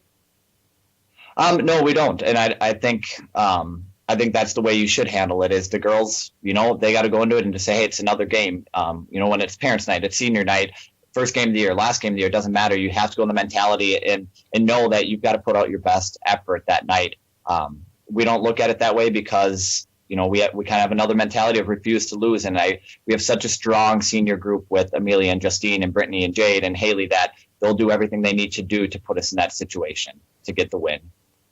You average about 72 points a game, giving up about 56. You only have 2 players in double figures, and Haley Contney at 15.5 points a game and about 14 points a game for Hannah Norland. Yep. There isn't anybody else statistically that then jumps out at anybody. You have 4 or 5 or 6 players who have 6 points a game. Mm-hmm. That's about right. Is this a team that relies on those 2 in the sense of Haley and Hannah to put up the points to keep you guys in games? Or is there something we're not seeing on the stat sheet or even in games that helps you guys kind of put it all together and game in game night? Because relying on just 2 players seems like it wouldn't work. No, and obviously if you add up, Haley and Hannah's points, that's only 29, 30 points. And like you said, we average 70. Right. One of those where every night of the year, one girl steps up. Like this weekend, Amelia had 17 in our last game. The game before that, Jade Tucker had 15. The game before that, or the first game of the year, Justine Larson had 21 points. It's just, I think that's where we're kind of dangerous, where say Haley's getting shut down or Hannah, her game's not working down low for it. Somebody else always steps up, and I'd rather have a team full of, two good girls that get double figures and the rest of the bench, 7 to 8 players getting that 5 to 7 points, because that means they're capable of scoring more when we need them. How hard is it to coach with an interim tag? And I mean that very seriously. I know it's a state school, and with a last-minute hire, we saw this with a couple Wisconsin schools this year, especially on the men's side. How hard is it for you to coach with an interim tag on you when it comes down to recruiting, when it comes down to talking to your players and all that? Because you don't know what the future necessarily holds, because they technically have to open up this job fully when the season concludes, and who knows where that could lead. We've talked a little bit about it with the players, but I'll say, the university is going to do what's best for them. And we talked about that, why I stepped into that position, because it was a seamless transition for them. They're going to take care of the girls no matter what. I haven't had a lot of challenges because we tell the girls, hey, you get 1 year at a time. And you were talking earlier with Kevin about that, how you can't even talk about next year because every year you don't know what's going to happen, what's going to happen in the offseason, who's going to, what teams are going to get stronger around you. So you got to take it year by year. Again, I give so much credit to our girls where they bought in right away and said, hey, we're here to win games. We're here to, become better student athletes. And again, giving credit to them, I haven't had much of a challenge with that. With the recruiting piece, I do think it's important to get that tag removed. I know our men's program, they're going through the same situation. And from our standpoint as coaches, we're saying, hey, let's move forward with this as fast as we can, because it does help with the recruiting where you can say, hey, I'm going to be here, or the next coach is going to be here. At the end of the day, yes, it's a basketball game, but we're also trying to do what's best for the students. And I think, again, UWS is doing a great job with making sure that the athletes know that. The other challenge is the UMAC, and I don't want to dismiss any of the teams there who are playing hard. I come from an alma mater who's pulled off a rare feat in college basketball, which we'll talk about at the end of the show, of going undefeated or going winless. But it's tough. You've won 13 straight. It's not like the conference puts up a ton of challenge. Martin Luther, 16-point game, but then St. Scholastica, 76-29. Bethany Lutheran, it's a 7-point game, but then North Central Minnesota is a 101-64 game. How do you raise the level of play when you're not necessarily being challenged that way 3/4 of the season? Well, if there's a right answer, I think whoever comes out with that would be the smartest guy out there. It's tough. And we talk about it. Coach Hal, one of the assistants, he talks about it, how you're not going to get up for every game. And as coaches, you wish that players would. You'd be like, come on, let's have that fuel, that energy. But at the end of the day, we just talk about girls. Everybody's coming for us. And I think, I call it the curse of Coach Mulhern, that he put a big target on our back as a program. And the girls kind of know that every day it doesn't matter who we're playing. You have to take care of business. And I think you can see that in our defensive end. We show up to play defense. There was a stretch there where 3 of our 4 games we were holding opponents under 30 points. And I don't care, who you're playing. That's a challenge, and that's something that you should be proud of, because to be able to do that back-to-back nights is it just shows a lot about your program, about your players. And like I said, it's the girls just they know what they need to do, and they get the job done. Well, you've been getting the job done for a while as a program. I don't remember the last time we weren't expecting Superior to be at the top of the conversation. Of course, the WIAC is very happy you guys have left. Just for the record, they tell me it every year. But congratulations on keeping the program status quo, for lack of a better description. It's a tough thing to do as an interim head coach stepping in as the former coach has left. And you guys are off to a tremendous start. You're not tremendous start. We've wrapped things up, darn it all. It's old habit. The new season.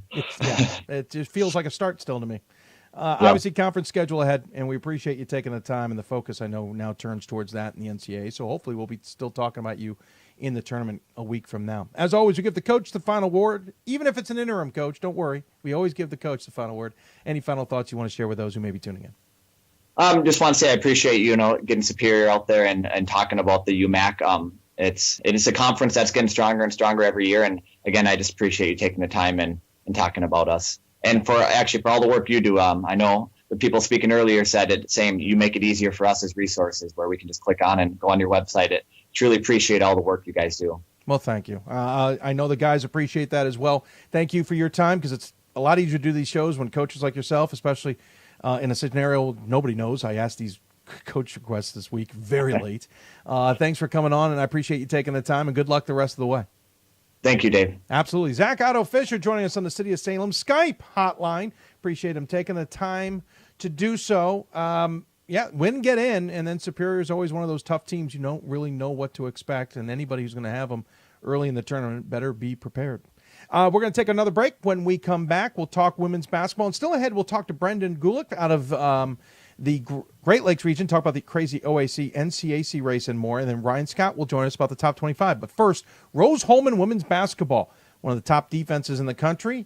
We're not talking a lot about them. We'll take a break. When we come back, more Hoopsville from the WBCA and NABC Studios. Back after this. I did receive a non-athletic scholarship upon entering school. I got the presidential scholarship, which was huge for me. I think there's more opportunities for academic scholarships in Division III. I did receive academic scholarships. Just being involved on campus, being a leader, all those things combined kind of get me recognized. It's a great experience for me.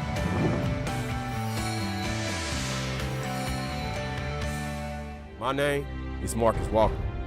I was All-State, won a state championship, a high school All-American, and played college and pro ball. I played because I love the game. I grind to be the best. I sweat because I put in work. I'm strong because I believe. When I want to bring it before game time, I come to the house that college basketball built, the CBE. No matter your skill, take it to another level. Elevate your game right here at the College Basketball Experience at Sprint Center. It's on us to stop sexual assault. In any way that we can. To get a friend home safe. To never blame the victim. It's on us. To stand up. To make our community safe for all. It's on us. It's on us to look out for each other at parties. It's on us. To be more than just a bystander. To step up and say something. It's on us, all of us. To stop sexual assault. Learn how and take the pledge at itsonus.org.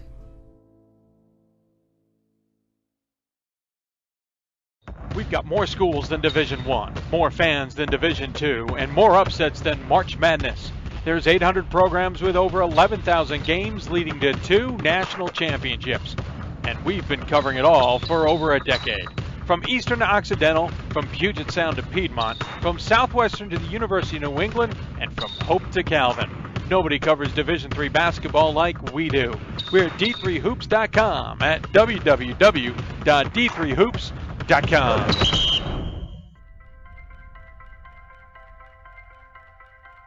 I'm a Division III student athlete, and I know how powerful words can be. The term gay doesn't mean stupid, lame, or less than. So I pledge to speak up if I hear the term gay used in a derogatory way or any other homophobic terms. If you can play in Division III. I'm a Division III student athlete, and my teammates unconditionally accepted me as part of their family. So now I pledge to do the same for others. If you can play in Division III.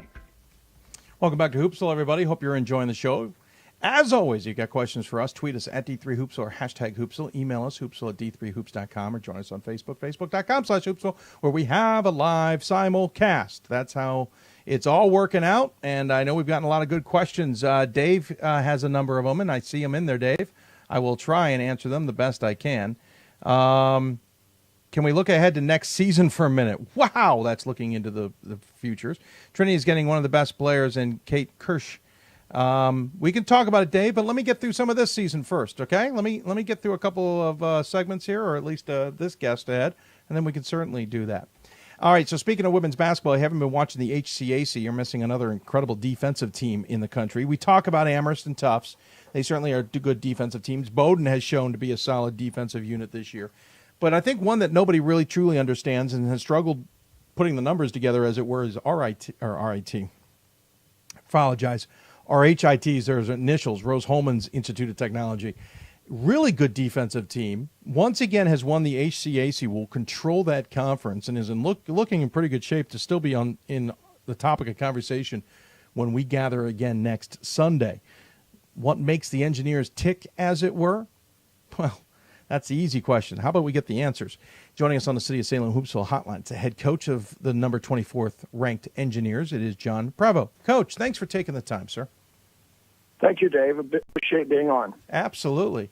This is one of those things. I mean, the season you've had and the defense that you guys have been playing, I feel has maybe flown a little bit under the radar. I don't know if it's because we've expected it and a couple of losses surprised us, or if we're just not sure what we're seeing. How's the season gone from your vantage point? Well, the season's gone the way we kind of wanted to go and expected to go. We had high expectations leading up to the start of the season, and we have met those expectations and probably exceeded a couple others. But overall, Dave, we're right where we thought we would be at this point of the year. If you had told me we would have went 18-0 in the conference, I might have, kind of said, well, we might have one off night. But no, we had a great conference season along with our non-conference scheduling. I think that's the trick here, is that you went undefeated in the season. I think that's what surprised me the most. Listen, you had and we'll talk about that in a second, you had a rough stretch in November. If we take November out of this, everything's a different look. But you also played a who's who list. You started with Finlandia. Let's skip that out of the who's who list. You didn't have a choice. Hope gave you those guys to start with. Yeah. But then you lose to Hope, but only by 5 on the road. You then travel to Chicago, lose only by 2. You then travel to DePaul. You got that wrong. We beat Chicago at Chicago. Yeah, I'm sorry. You're right. No, I'm reading a W. I just can't put it in my head. You're right. You beat. Yeah. I got into the losing streak, Coach. I apologize there. Yeah, you lost to Hope by 5. You beat Chicago by 2. You lost to DePaul by 6, and you lost to Illinois Wesleyan by 1. All 4 of those teams are pretty darn good this season by everybody's definition. If I just look at that, I'm thinking to myself, "Ooh, these Engineers teams dangerous. They've got some matchup abilities here," and you kept everybody low scoring too. That seemed, despite going 1 and 3 in that stretch, that seemed like some really good basketball for you. It was, and that was by design. It's something where we want to play as good a competition that we can. Especially non-conference, because a lot of once you get into conference play, you're going to have some lesser teams within your conference, and your top of your conference is going to be strong. But we wanted to play as good a competition as we can, with us being able to get in that Midwest Challenge now yearly with DePaul, WashU, Illinois Wesleyan. Went up and played Hope in their classic up there. And then having the University of Chicago on our schedule year in and year out. We want to schedule as strong teams as we can, so that helps prepare us, not only getting us ready for conference play, but hopefully postseason play, because those are the type of teams that you're going to face when you get to the NCAA tournament. Yeah, absolutely. And I'm impressed with the scheduling that you guys did with those games. And again, they're tight results. And then you go into conference play and, well, you haven't lost. I mean, you haven't lost since the Illinois Wesleyan game on November 26th. And you've dominated some teams here. In Transylvania, you've had some tight battles with. And I don't think that's a surprise, because we know Transylvania is a pretty good squad and well coached. They finished 3 games behind you, though. And Bluffton finished 4 games behind you. These are 2 teams that we were talking at the top of this conference the last couple of years. And Transylvania is still 20-5, and Bluffton's still 19-6. Hanover had a good season as well. But you've really put your foot down on this conference. You hinted at it earlier. That's kind of surprising. Yes, and I mean we've done that the last 3 years. We've won the regular season HCAC. But someone tripped you up those times, and everything. But no. But I think our strength of schedule preseason helped us get ready for our conference season, and I think that's important. And the squad that I have wants to set their sights high. They set their expectations high. And matter of fact, I had 2 seniors that came back after Christmas, after playing 4 conference games, coming back after Christmas, and we sat down as a team to talk about our expectations, about our goals. Do we need to modify them? Do we want to change them a little bit? Did we set some things maybe a little high? Where we're at right now, kind of revisiting everything. And they both said, Coach, we have something we want to add. We don't want to be just regular season conference champions. We want to go undefeated. And I looked at their teammates, and they all just shook their head. Yeah, we want to strive for that. That's what we want to push ourselves for.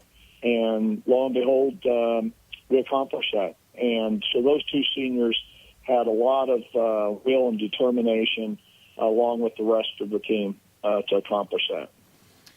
what's interesting is, you got dinged up at least the last couple of seasons. 1 loss last year and 2 losses in conference. So, to go undefeated against Transylvania and to go undefeated against Bluffton, that certainly says something. But the job's not done. You still have the conference tournament ahead of you guys. And I know that takes a lot of priority in your book in what is a very crowded Great Lakes region to begin with, regionally ranking-wise, because you've got Hope and DePaul and whatnot in that Thomas More, certainly. How are you getting the team ready for what will certainly be very tough tests, because everyone's going to be coming gunning for you? Well, one of the things that we've set up to make sure that we're ready for the conference tournament is we're in finals this week. We're on quarters, so this week is real challenging. If no one is aware of what Rose-Hulman is or where Rose-Hulman is, we have been the number one undergraduate engineering school in the world the last 19 consecutive years. Amazing. And so from an academic standpoint, my kids are challenged daily, so I wanted to challenge them more. So we've got our finals, our winter finals are this week leading up to the conference tournament. But that's also a precursor to our opening of the season. After our fall quarter, we have finals, and that opening weekend in Division III is right at the end of our finals week. So we kind of used that opening tip-off tournament when we went up to Hope as kind of a practice run, especially for the young kids, of getting them ready for this situation of knowing what they're going to face coming out of finals and then have to go up and play back-to-back nights and play stiff competition. Yeah, you've got a bunch of chemical, mechanical, biomedical engineers on your roster. Just reading and we've joked, just reading the roster makes me feel like I didn't get much of an education. What was the turnaround? Because when you took over in 206, 207, you guys were 21-5, 13-3, finished second in the conference. The next year, 11-15, and then kind of hit a slide, going as low as 4-21, below 500 for a number of seasons. Got above 500 in 2014-15 when you finished 9-9 in conference, and then you guys broke through 2 seasons ago at 23-4. What was the switch? What happened that allowed you guys to just kind of come exploding back, as it were? Well, there's some factors that come into that. Part of it was I went from the men's side of basketball to the women's side. So early on, understanding the recruiting of what regions were going to be best for us, it took me a little while to get kind of the lay of the land and figure that out. And then, too, if you look at most engineering schools, you look at Purdue, you look at Georgia Tech, I don't care where you look at the number of females at those schools that are doing engineering compared to the males, it's going to be about 20% females, 80% male. Mm-hmm. We're at 25% here at Rose-Hulman, female, 75% male. So finding young ladies out there that want what we offer academically, and we're a very high academic institution, so they have to come be a tremendous student and want something in the engineering, math, or science areas. I mean, we're not a liberal arts school with the School of Engineering tied into it. We're an engineering school. So really finding that and then figuring out, we've only been co-ed here at Rose-Hulman now. This is our 23rd year of having females on our campus. So going from those aspects there and figuring out, I finally figured out I can't rely on a 5-state area of around Indiana here to recruit, because some years you might only have 2 or 3 kids in the state of Indiana that want to study engineering that are female, and maybe only 1 or 2 of them can get in academically. So, and then finding someone from an athletic standpoint that can help continue to build our program, make us better, give us those type of young ladies that can compete at the level that we want to compete at here at Rose-Hulman, along with the educational values. So I've had to cast my nets a lot farther out than most of our men's programs here If you notice my roster, it's not as diversified this year as other years, but California, Texas, Utah, Missouri, Colorado, South Carolina, North Carolina, and, of course, then the surrounding states of Illinois, Ohio, Michigan, Kentucky, Missouri, along with here in Indiana. So I've had to look and find those fits that can come in and help us continue to build our program. And really, we've got our roster sizes built up now, too, which has helped us with the depth. Because year in and year out, you never know, with injuries, illnesses, some nights someone doesn't have it. So being able to bring someone off the bench that can contribute, and that's what's made us kind of turn the corner here, Dave. Well, how much also do you have to be prepared for those students who cannot give you the time in practice and maybe even have to miss a game because of the academic rigors of the college? Well, we put academics first, so we never practice till the academic day's over. That's why it really helps us here in the Midwest and being on quarters where those opening tip-off tournaments, we can travel and we're on quarter break. So I don't have to worry about, playing and getting my kids back from a Sunday game in a tournament to get to class at 8 a.m. on Monday.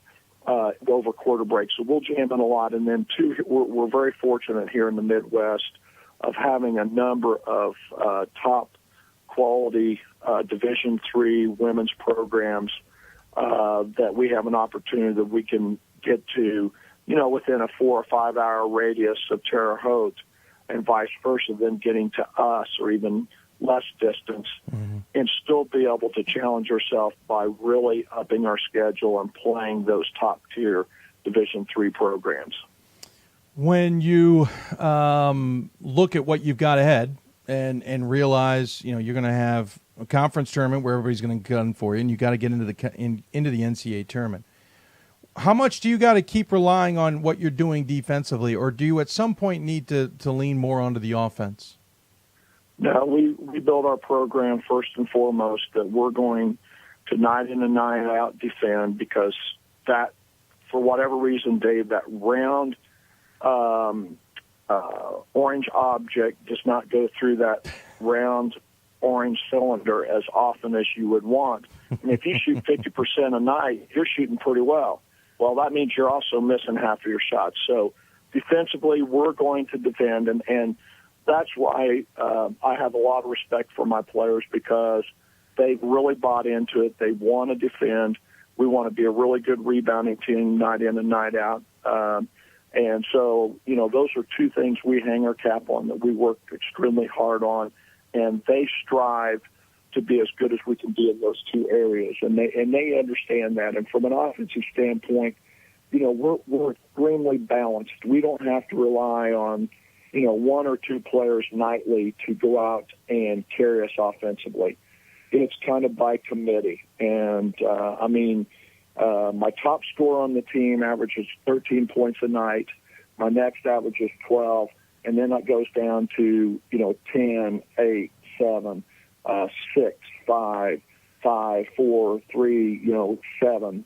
And each night, any of those girls could go out and get me anywhere from 8 to 14 or 15 points, and it just makes it difficult for teams to prepare for us, because if they concentrate on one or two girls, now all of a sudden these other 3 or 4 girls are popping up on them, and so forth. So we pride ourselves. We're very balanced. We play as a team. There's no egos. They understand this is what has put us in this position, and they enjoy it. I'm surprised that for as many engineers as you have on the team, maybe nobody's figured out how to shoot better. What I'm really surprised is the 3 best shooters you have on the team, only one of them is a mechanical engineer. The others are either chemical or biomedical. I would have thought your mechanical engineers would have had an advantage in that situation. But apparently it doesn't hold out that way. You're led by Ali Bromanchenko, 13 points a game, 7.5 rebounds a game. Not too shabby at all. Junior, by the way. C.R. Franklin, 10 points a game, 6 rebounds a game. Junior, by the way. your two double figures are juniors. Your senior in, was it Elijah Dilworth? Yes, Elijah Dilworth. 8 points a game, 3.5 rebounds a game. One of your top assist players at 2.2. Your top assist player is Allie's sister, Abby, at 3.5. No shock there. Abby probably knew full well that Allie wants the ball. They're twins, if I remember correctly, and they're probably communicating between themselves without anybody realizing that. We'll get back to the twins, but how important is it to let everybody kind of understand this team ain't going away anytime soon? Oh, no. And, it's something where my junior class is extremely talented, real deep there.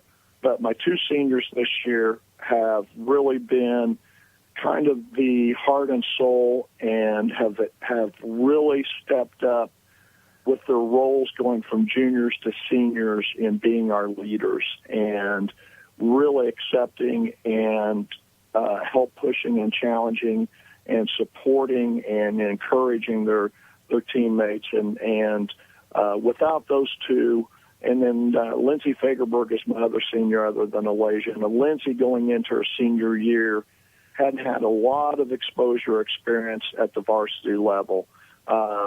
Here and there, she worked extremely hard. It was important to her going into her senior year.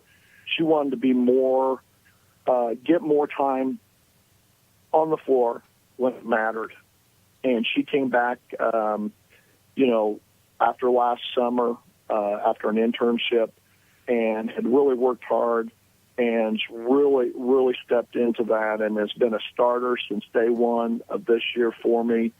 And Lindsay's getting just a little over 7 points a game for me. And, again, she's another young lady that on a lot of other teams, she might average 14 to 18 points. But because of how we kind of build our program here, how we want to share it, we want to move it, just like, two statistical areas in yesterday's game that I brought up to the team after wasn't the fact that we shot over 60% and basically 50-some% from the three-point line yesterday. We had 28 assists and 9 turnovers in our game yesterday. So moving the ball, sharing it, and making that extra pass and finding that teammate is important to them, and we work on that on a daily basis. Quickly about the sisters, Allie and Abby. They're not identical, correct? Are they fraternal? Well, yes. Okay. Fraternal. I thought so. Because one's listed at 6'1" and the other one's listed at 5'11", and they do look a little different on their shots or on their headshots. That said, that is a heck of a duo along with the rest of the team, and obviously that's kind of the glue, as it were, for this unit. It feels like. It is. They're two of my top players, and night in and night out, I know what to expect and what I'm going to get out of those two young ladies. And again, both of them, like Abby yesterday, had 16 points, 9 assists. Is a tremendous, uses her length defensively as a point guard. She's our point guard on our team at 5'11". Very good athlete, but yet she could go nights where getting that 7 assists, maybe only getting 3 to 5 points, but locking down defensively and just doing other things, is something that they pride themselves in and understand that certain opponents are going to try to take certain things away from us, and it just opens up other things and other people on our team. Well, Coach, you got an interesting squad, to say the least. I've enjoyed talking about them and also just wrapping my mind around how you guys have developed this program. It's tremendous. We talk about the MIT success. Caltech's gotten headlines, certainly. RIT has certainly done well as well. I feel like we don't talk about Rose-Hulman enough, and I'm glad we could get you guys on and talk about this success, especially, as you said, for really a school that's still considered a single-sex. I went to a former single-sex school, and now, Goucher College, there's many people, that's not a female school still? No, it's not, or I wouldn't have graduated from there. So I appreciate you taking the time to talk about them. I enjoy the conversations. Good luck the rest of the way. And certainly we look forward to talking about the Engineers in the NCAA tournament, and I hope we're talking about you next Sunday night. As always, we give the coach the final word. Any final thoughts you want to share with those who may be tuning in?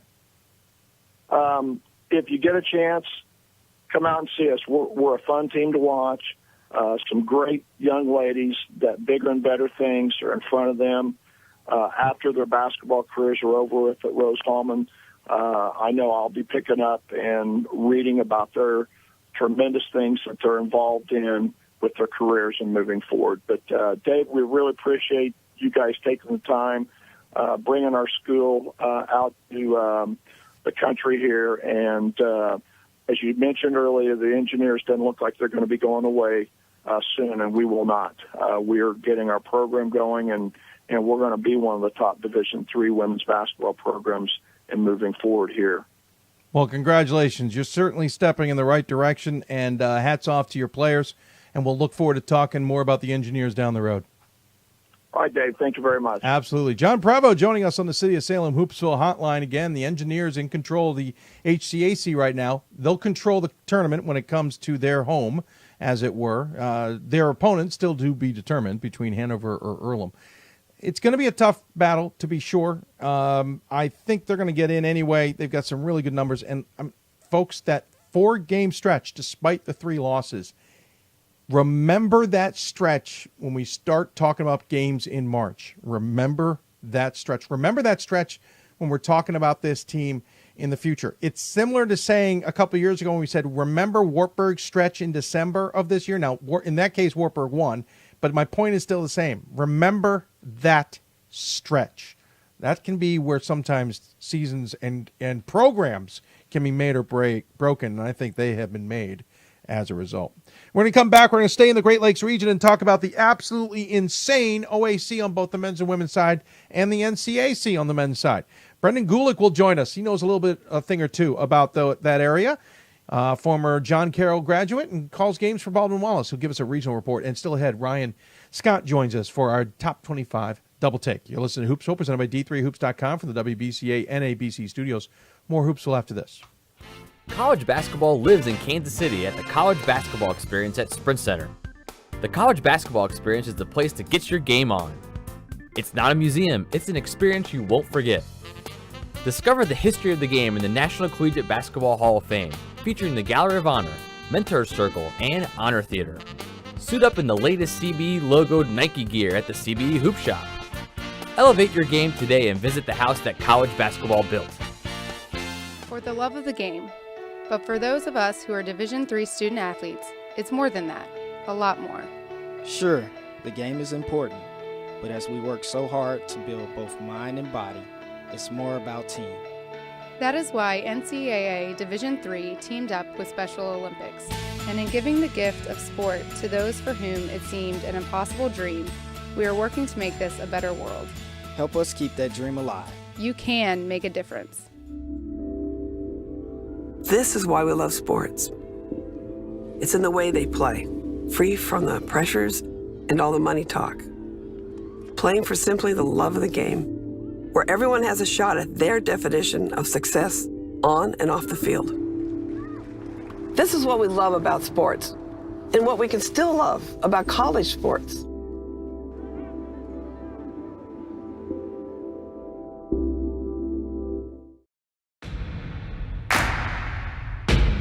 It starts right when you hit the court. You imagine your finest moment.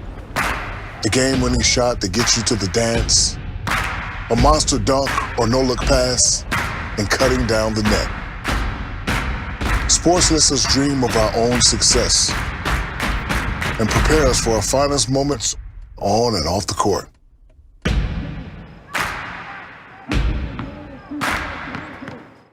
We've got more schools than Division I, more fans than Division II, and more upsets than March Madness. There's 800 programs with over 11,000 games leading to 2 national championships. And we've been covering it all for over a decade. From Eastern to Occidental, from Puget Sound to Piedmont, from Southwestern to the University of New England, and from Hope to Calvin. Nobody covers Division III basketball like we do. We're at d3hoops.com at www.d3hoops.com.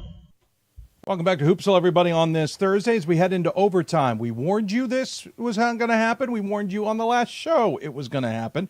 And here we are into overtime. A reminder, a little programming note, Thursday will be on the air at 7 o'clock Eastern time as well, most likely into overtime on that show as we try and get as much as we can covered. I will preview now that we will get a look at the NCAC tournament from an outsider's point of view.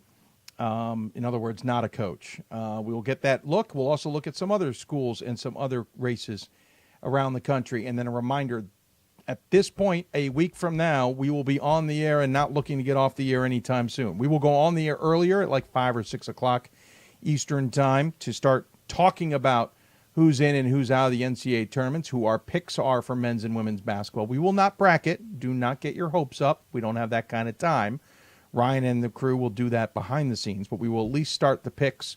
Most likely women first, men second, but up for debate. That's next week. And then, of course, the following Monday, the 23, 24, 27, 26, whatever, the Monday, bracket specials with the NCAA, with yours truly, and this studio. Already got word that at least a couple schools might be sending us some stuff for that. And then we will go on with our bracket breakdown show, we hope, that Monday afternoon. Sometimes that is a little bit up in the air. All right, so let's talk about one of the crazier things. We've talked about how crazy the WIAC race has been. Somehow we're going to try and get a preview of that on Thursday if we can as well. We've talked about how crazy the OAC was going to be from the start of this season. We had a hint that the NCAC was going to be a crazy season, but I don't think it still turned out the way we thought it was going to turn out. Team on top that no one really had their eye on, and a team not on top that everyone had their eye on, and plenty more. The Great Lakes has been insane, and half the reason that Wednesdays and Saturdays, when you log on to the d3hoops.com scoreboard, is painful, at least for us voters. It's also incredibly enjoyable. One of the guys who knows that conference probably better than most and maybe better than he should is our friend Brendan Gulick. He is a graduate of John Carroll, which we don't hold against him necessarily, but he's also broadcast a lot of games for Baldwin Wallace.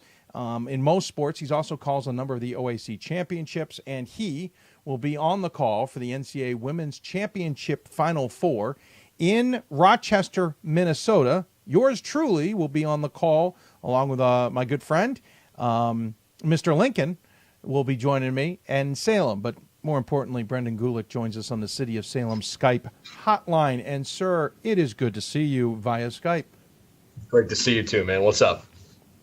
He's lying. You can't see me, believe it or not, the way this studio is set up. Yeah, it's great to look at the picture of you. Yeah. In your studio, talking in the mic. You got the headphones on and everything, but you're right. I don't have a live shot. Yeah. No, I made it as what do they call it? Like as virtual as I possibly could for you. It's realistic, really. There you go. Realistic. That's it. All right. Let's start. I was debating where I wanted to start this because it's insane no matter where I started. I feel let's start on. I'm going to throw you a curveball from what I did earlier. I'm going to start with the OAC women. All right. I feel like this one felt like a backdoor in some ways. It didn't feel like this was how it was supposed to turn out. Ohio Northern was clicking along most of the season, and then, right at the end, kind of stumbled a little bit and nearly got tripped up. Finished 15-3. Marietta 14-4. Marietta, of course, the team we've been talking about all season. Both teams 21-4 on the season, but Otterbein right behind them, along with Mount Union, got this one to be a little bit interesting. This turned out to be a little tighter than I think people thought it would be. You know, I think the biggest thing in this conference right now is that for the last several years, Ohio Northern has been the top dog. Their 3 losses this year, that's the same combined total that they had in the 3 previous years, right. If you lump their losses together from the last 3 seasons. So I think you're starting to see some of the teams in the conference that are perhaps a little younger figure it out and figure out how to play with the veteran teams. But the reason that Marietta, in my opinion, was so good this year, they had all their veterans coming back. They were by far the most veteran laden team in the conference. And when you get kids that play, and you know it, Dave, at the D3 level, when you get kids that buy into a system and play for 3-4 years, sometimes that's just the difference by itself, because you can build that chemistry, not just during a season, but in the offseason. And there were some young teams in the conference that struggled because they don't have a lot of veterans. So that's why Marietta's been so good this year. I still think Ohio Northern is the team to beat, but that doesn't mean they won't get challenged. I think they can probably get to the OAC championship game without a lot of challenge. But man, I'll tell you what, if it's Northern and Marietta again, it could be a really fun matchup. But Brendan, as good as Ohio Northern is, they finished the last 7 at 4-3. Yeah. Capital tripped them up by 8. Of course, Dixie Jeffer is always tough at their place. Then they went on a 3-game winning streak. Then John Carroll beat them on the road. Otterbein beat them at Ohio Northern, of all places, on senior day. And then Marietta nearly tripped them up. It took double overtime before Ohio Northern finally won that on Saturday. Ohio Northern's got me a little nervous here. Yeah, and I can understand why. I will say this. Otterbein is sneaky good. I think they're a little better than their record indicates, but they've got to play at the top of their game if they're going to win the conference tournament. I was blown away by John Carroll considering what they have. They are so young, and for a while, boy, you're starting to think about, is this the worst team that they've ever had? They are so much scrappier and better than their record indicates. And having talked with Coach Kelly Marone, she doesn't like to hear that. She wants to say, look, we're exactly what our record is. This isn't a feel-good situation. You either win or you lose, and we've lost. But they're young, and I think John Carroll could give Ohio Northern a challenge if it came to that. I think the Polar Bears are the top dog. I can understand why you'd feel a little worried about them. But I've actually been a little bit impressed with some of the teams that you wouldn't expect to hear from in the OAC this year. By the way, Otterbein had a stretch there where they lost 5 of 7 games. That ended in mid-November with a loss to Baldwin Wallace, because after that they rattled off, I think it was something like 9 straight wins before Mount Union tripped them up on Saturday. So, they're certainly in play. And again, Marietta's in play, though Marietta also struggled down the stretch out of their last, let's see if I can do math, 8 games. They did lose 3 of them, including that double overtime game to Ohio Northern. How do you see Ohio Northern? Do you see anybody else coming out of this conference for bids this year?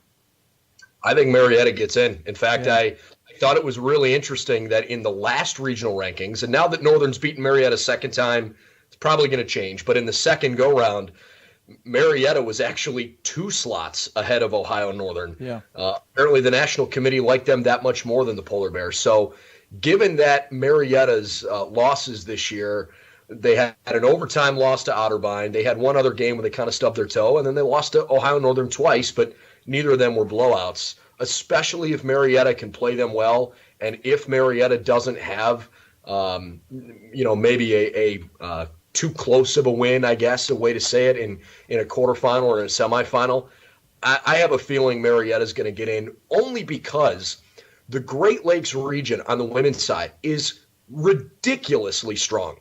And the teams that don't win the automatic qualifiers, I think they're going to be the first couple off the table. So it's going to bring a team like the OAC runner-up, who might be 6th or 7th in the region. I think it might bring them in the conversation sooner, and I think they might get a nod. Yeah, DePauw's in no matter what. Hope's in no matter what. So is Trine. One of them's going to lose. One of them's going to be at the table. One of them's going to, and they're going to be gone. Thomas Moore's in no matter what. Rose-Hulman's probably in no matter what, which then leads us to Marietta at the next one at the table. Granted, the rankings are going to change here.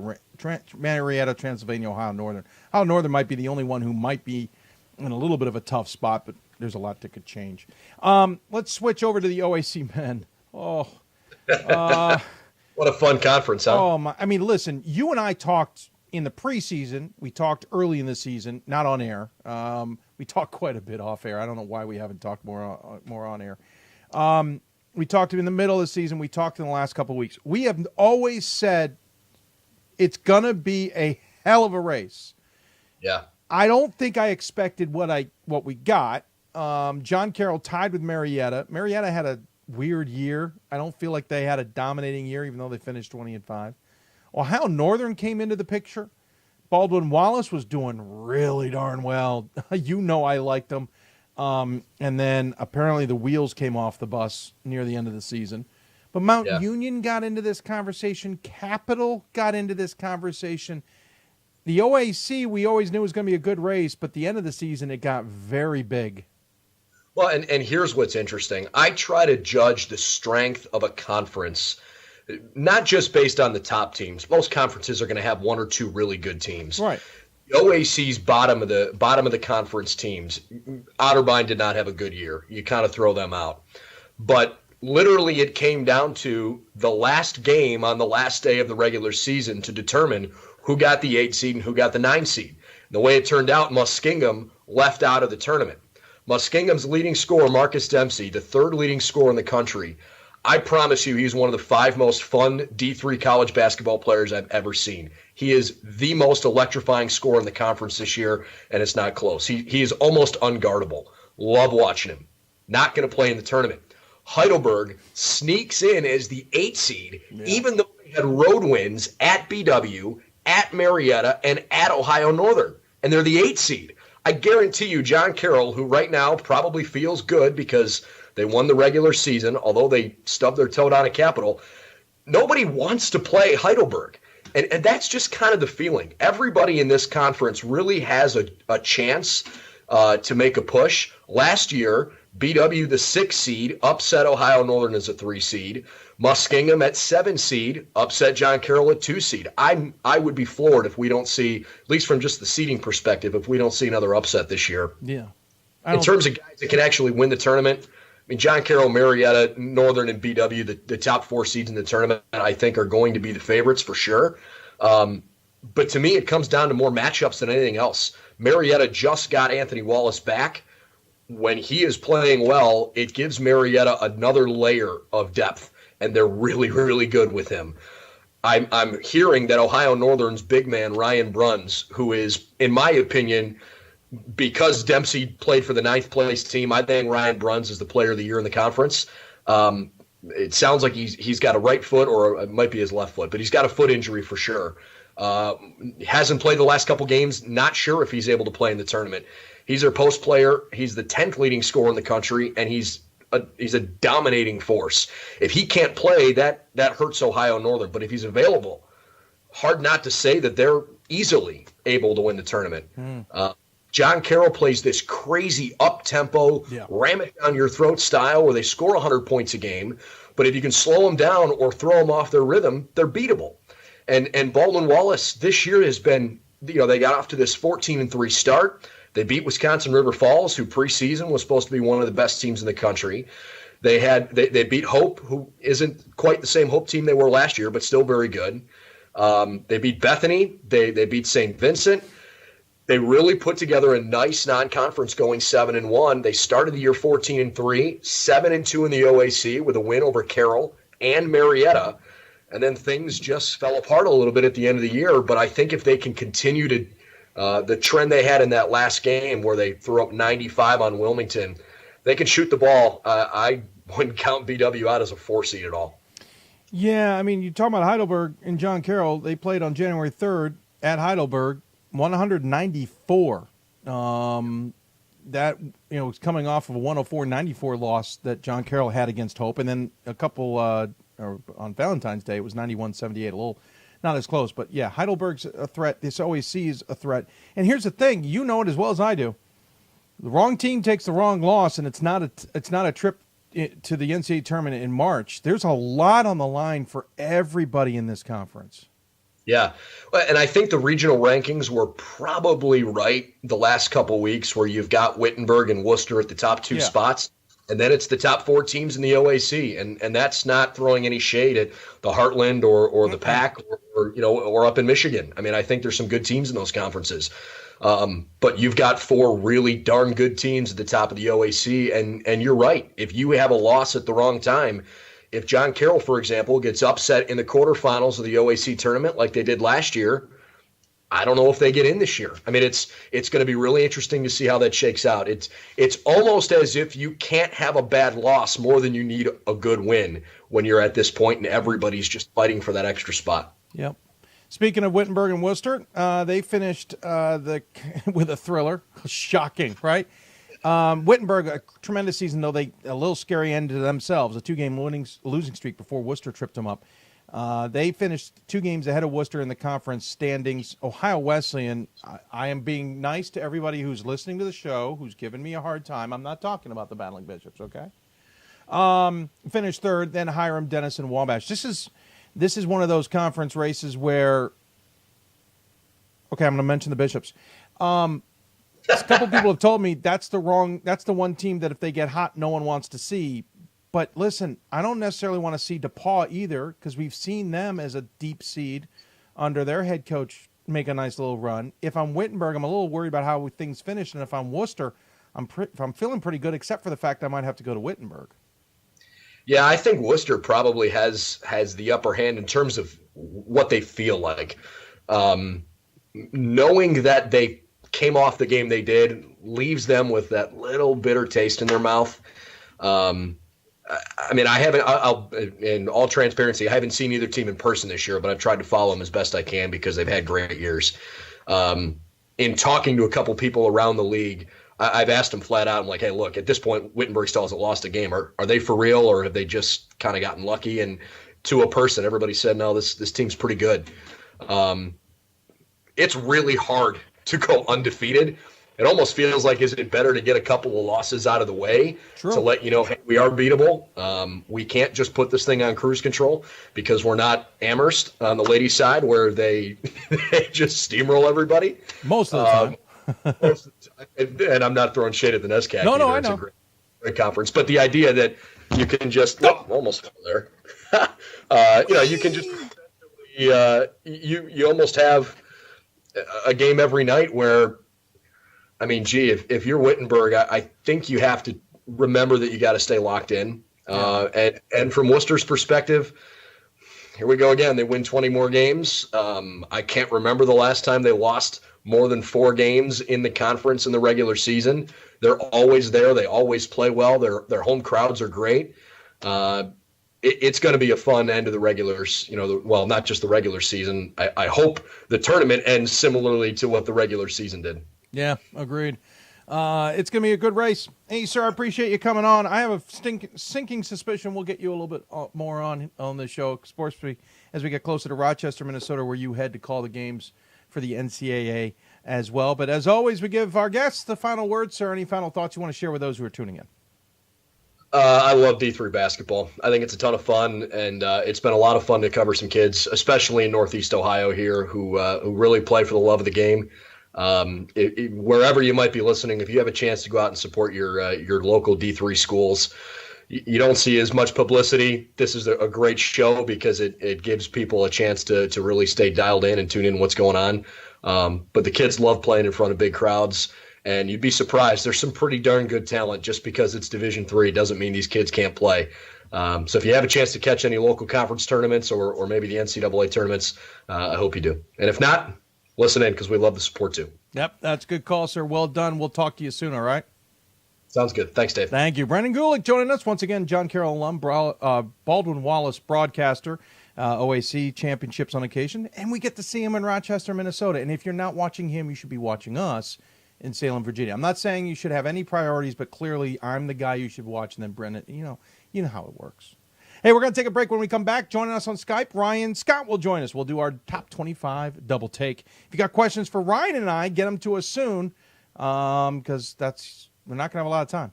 You're listening to Hoopsville, presented by D3Hoops.com for the WBCA NABC Studios. More Hoopsville after this. Great moments are born from great opportunity. That's what you have here tonight. That's what you've earned here tonight. This is your time. Now go out there and take it.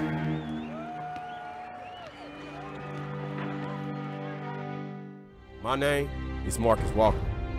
I was All-State, won a state championship, a high school All-American, and played college and pro ball.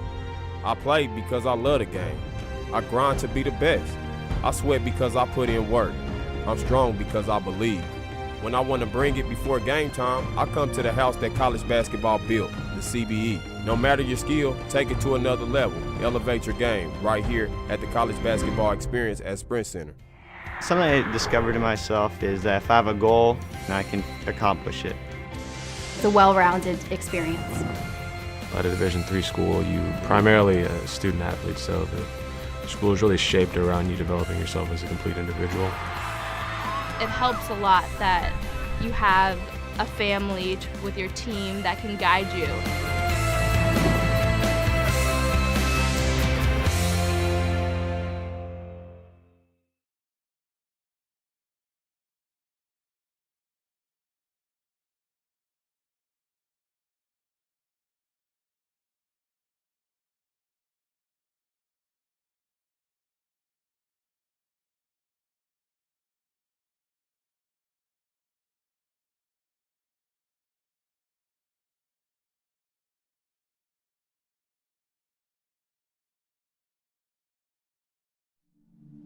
I used to never really talk, ever.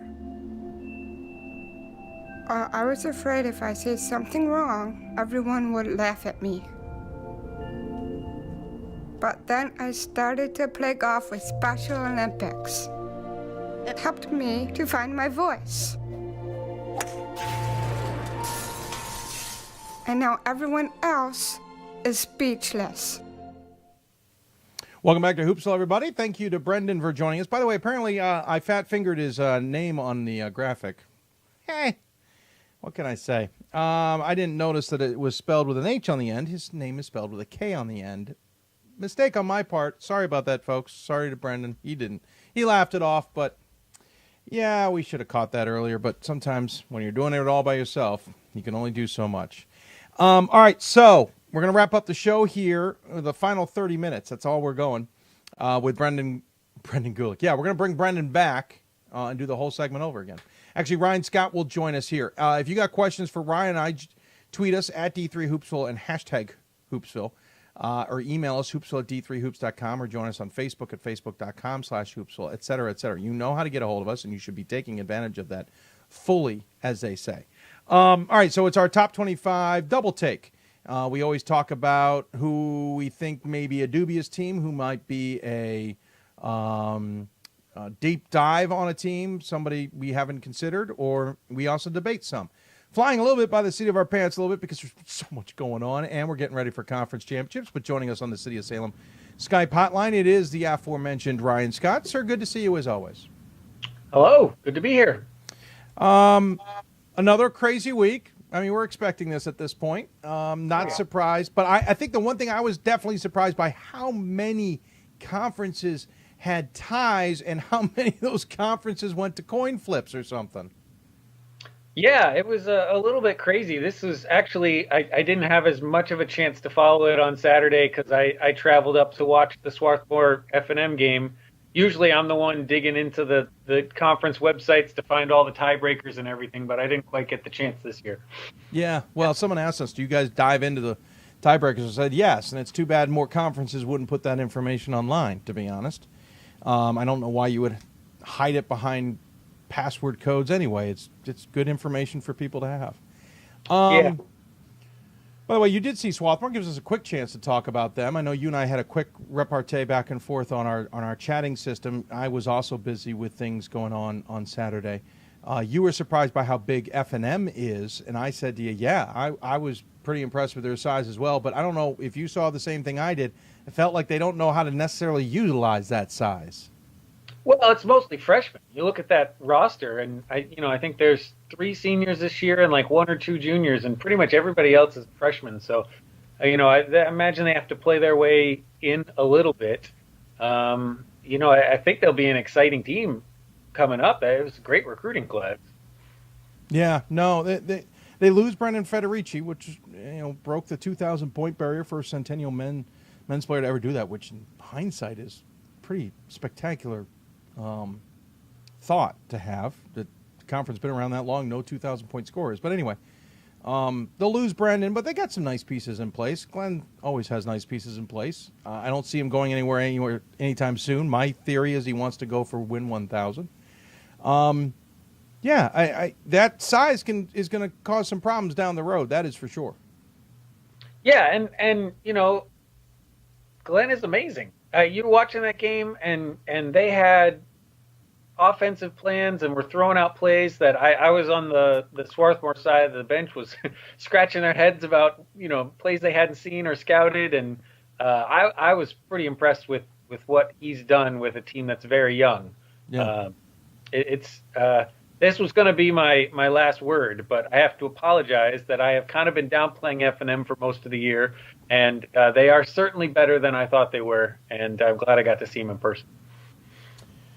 I also was interested when I saw him playing against McDaniel, F&M that is. I was pretty impressed with either McDaniel's defense that kept Federici out of the game and I mean on the floor, but never touching the ball for minutes at a time, or sometimes F&M just kind of got out of sync and forgot to go to him. I don't know which was which. It's sometimes hard while you're broadcasting the game to be able to pay attention to some of those details because you're trying to focus on other things. But I think that's the only oddball thing of it is every once in a while Federici would just kind of disappear from the game. I don't think intentionally, but it happened. And I think they're playing a little different towards the second half of the season, and it's helping them. They're playing better that way, and it's just him with the ball a little less often. And you also have, especially in conference play, I mean, Swat was all over him. If he even looked like he was driving to the basket, they threw a second guy over there. And, of course, they're right up in his face as a shooter. He was having to shoot 3 or 4 steps behind the line to get clear shots. So, and that's helpful for the team, too, because they have other guys who can score. And if he's taking that much of the defensive pressure, good for them. And he seems willing to do whatever it takes for the team to win. And I think that's scoring a little less. But as he told me after the game, he said all he wants is to win a couple games in the NCAA tournament. He said that's the only thing I don't have in my resume. Is a good tourney run. So that's what he's looking for, and I think he's willing to do whatever it takes. I think they're going to need to win the AQ to get in, though, and that's not going to be easy in that conference. It goes through Swarthmore now, and Hopkins is playing some pretty good basketball too. That conference may get 2 bids if it's the right 2 teams. F&M might be not part of that equation. I don't know. I want to see this week's rankings in the Mid-Atlantic, which has been a little bit head-scratching for me this year before I make a determination on that, but we'll see. Yep. All right, sir. Top 25. We got 2 more before the tournament starts. We got one comes out tomorrow and another one that comes out right after the brackets are released. Well, not right after, but that evening.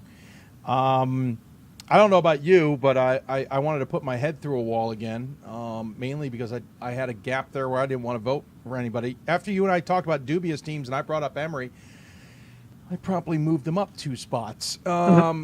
Only because I didn't have anywhere else to put them. I didn't have anywhere else to put anybody. I got Whitman, WashU, St. John's, Wittenberg at 4. Put Platteville 5 because really I do think they're playing the best in the WIAC, and I think they're a darn good team.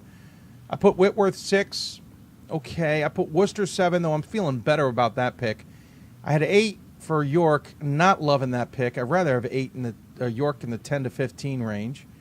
Emory at 9, I'd rather have them in the 10 to 15 to 20 range, and the rest the same. That's the tough part here, and I think for me, I don't know about you, I've had to come to grips with the idea that there aren't great teams, and no longer necessarily does 1 through 10 mean great. Yeah, and I don't know, great is a hard term because you have a team like Whitworth that some days they look great and some days they don't. Agreed. And I think it's just there's better competition. We're used to the last 10, 15 years where those top 10 teams just didn't play teams that challenged them. Agreed. And now you've got challenging teams. Some of these conferences are going 6, 7, 8 teams deep that could win on any given night. And that's just going to mean that some of these teams take more losses. Agreed. Absolutely agree with you. Said something similar on the boards, that it just takes us kind of re-understanding what that top spots mean, and I completely agree with you. All right, so we have a dubious team, we have a deep dive team, and a debate team. All these categories have actually gotten harder. Oh, yeah. It's not getting easier as the season goes on. I thought it might because some of these things I think would jump out at me, but we'll go anyway. Which one do you want to start with, sir? Well, I want to go with the deep dive real quick. I don't know that that's a long conversation. I've been really trying to just pick the best team that doesn't have any votes in the top 25 and that we haven't already talked about, which is making it more difficult. But I think team I didn't vote for this week, but I think I'd probably have them 26-27 is Christopher Newport. They did not get a single vote last week, but they won the CAC. Number 1 seed there in the conference again, and they're 20-5, and they seem to have everybody back and healthy except obviously Marcus Carter, but he hasn't really played all year. So they're playing well. They beat York, and it's a team that could do some damage. I like, they don't blow me away, but I see your point. I said at the top of the show, I said that Saturday's game was going to be important for York, and lo and behold, there it was. They now have to go down to Christopher Newport if they want to win the CAC versus holding court at home. My deep dive, I might get a chuckle out of Ryan on this one, but it was brought up on the boards, gave me a chance to dive deeper than I had already on them. I've looked at them quite a bit. It's Nebraska Wesleyan. 3 losses on the season. Really, on looking at that, you go, wow, pretty darn good. In the conference, hold on, I'm just calling it up real quick so I don't get this wrong because I've been getting them wrong with all the confusion. They are the number 1 seed with Loras 2, Buena Vista 3, Simpson 4, Wartburg 5, Central is 6. So they get the bye, and looks like, hey, they should be a pretty good team. They should get some votes. They should get some love. I will admit, their out-of-conference schedule is nothing to write home about. It's really not that attractive at all. It doesn't give us any sense of who they are. They have a couple losses in conference that I know are going to give top 25 voters some head shaking. One was a 91-75 loss to Buena Vista, but the other one is a loss to Simpson. And they've had some other close games where they don't seem to be the same team they were the previous game. But that said, they still have only 3 losses on the season, and they're playing what seems to be really good basketball of late. I think they're on about a 7 or 8 game winning streak. That's off the top of my head. I don't have it right in front of me. So, 5. 5. Oh, wow, I was way off. 5. But the only loss in the last 10 was an overtime loss at Simpson. That was it. Okay, so that's what I'm thinking. So the Simpson loss, and for me, that one's every time I'm about to vote for them, they have a result, even in a win, that gives me pause. That said, they're a deep dive team. They have 3 losses. They do have some talent there. We've known they have played well. It's just the inconsistencies that I've struggled with, but there's one of those teams that I definitely have on my radar. Yeah, I mean, they're an incredibly talented team. When I watch them, it's impressive, especially in the offensive end.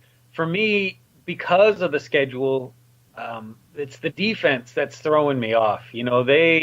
They're allowing 70, 80 points a game, which, in conference, they're managing to outscore those teams. You get into the tournament, though, it's going to be hard to win games if you're letting the other team score that many.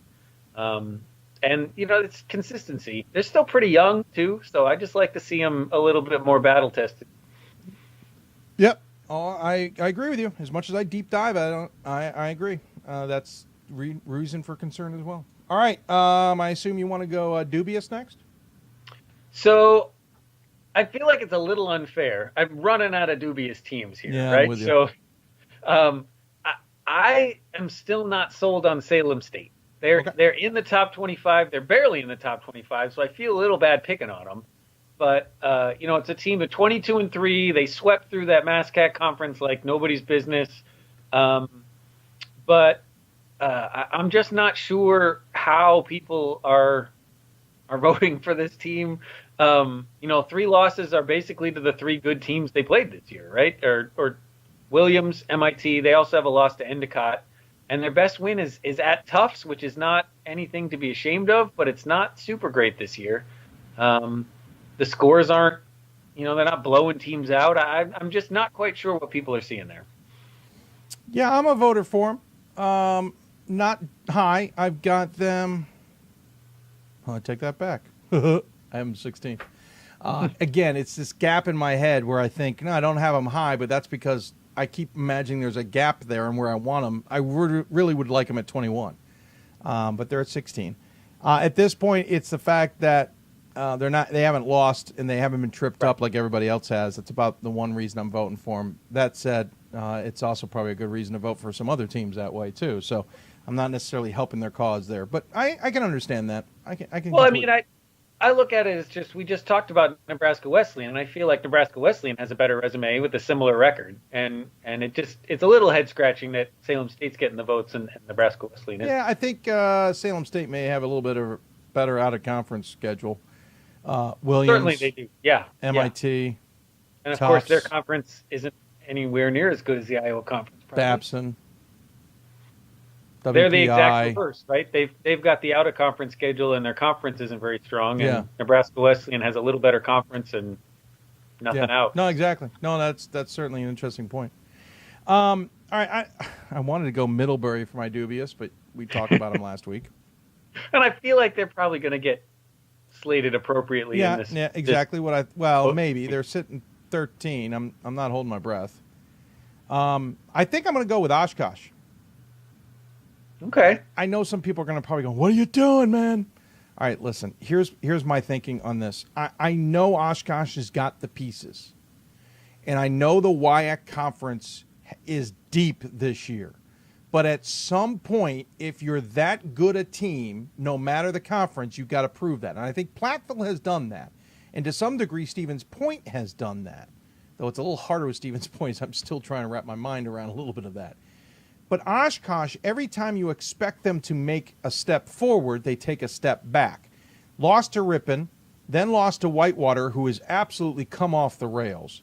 They lost twice to Platteville and Eau Claire in back-to-back games. Then they beat Stevens Point and River Falls. You're like, all right, here they come again. And then they lose to Platteville again. Then they go on a 3-game winning streak. Like, here they come again. Then they lose to Stevens Point. Now, I know they're losing to teams ahead of them, but at some point, you're no longer winning. And this is the same Oshkosh team we saw last year. I know they're good. I know they have pieces. But at some point, and maybe I'm wrong here, but at some point, doesn't that have to come together? Doesn't that have to start resulting in wins and not just close losses every single darn time? Yeah, I watched enough of those WIAC games this year that I'm a bit more of a believer than you tend to be. I'm all over the place, to be blunt. I feel like they just have a really strong conference this year.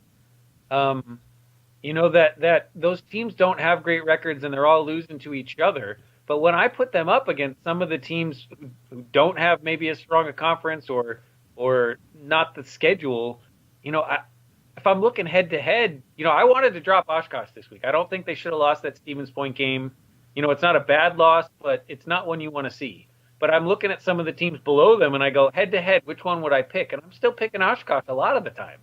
You know, it's a strong team, and I think they're just suffering from the fact that WIAC is just loaded this year.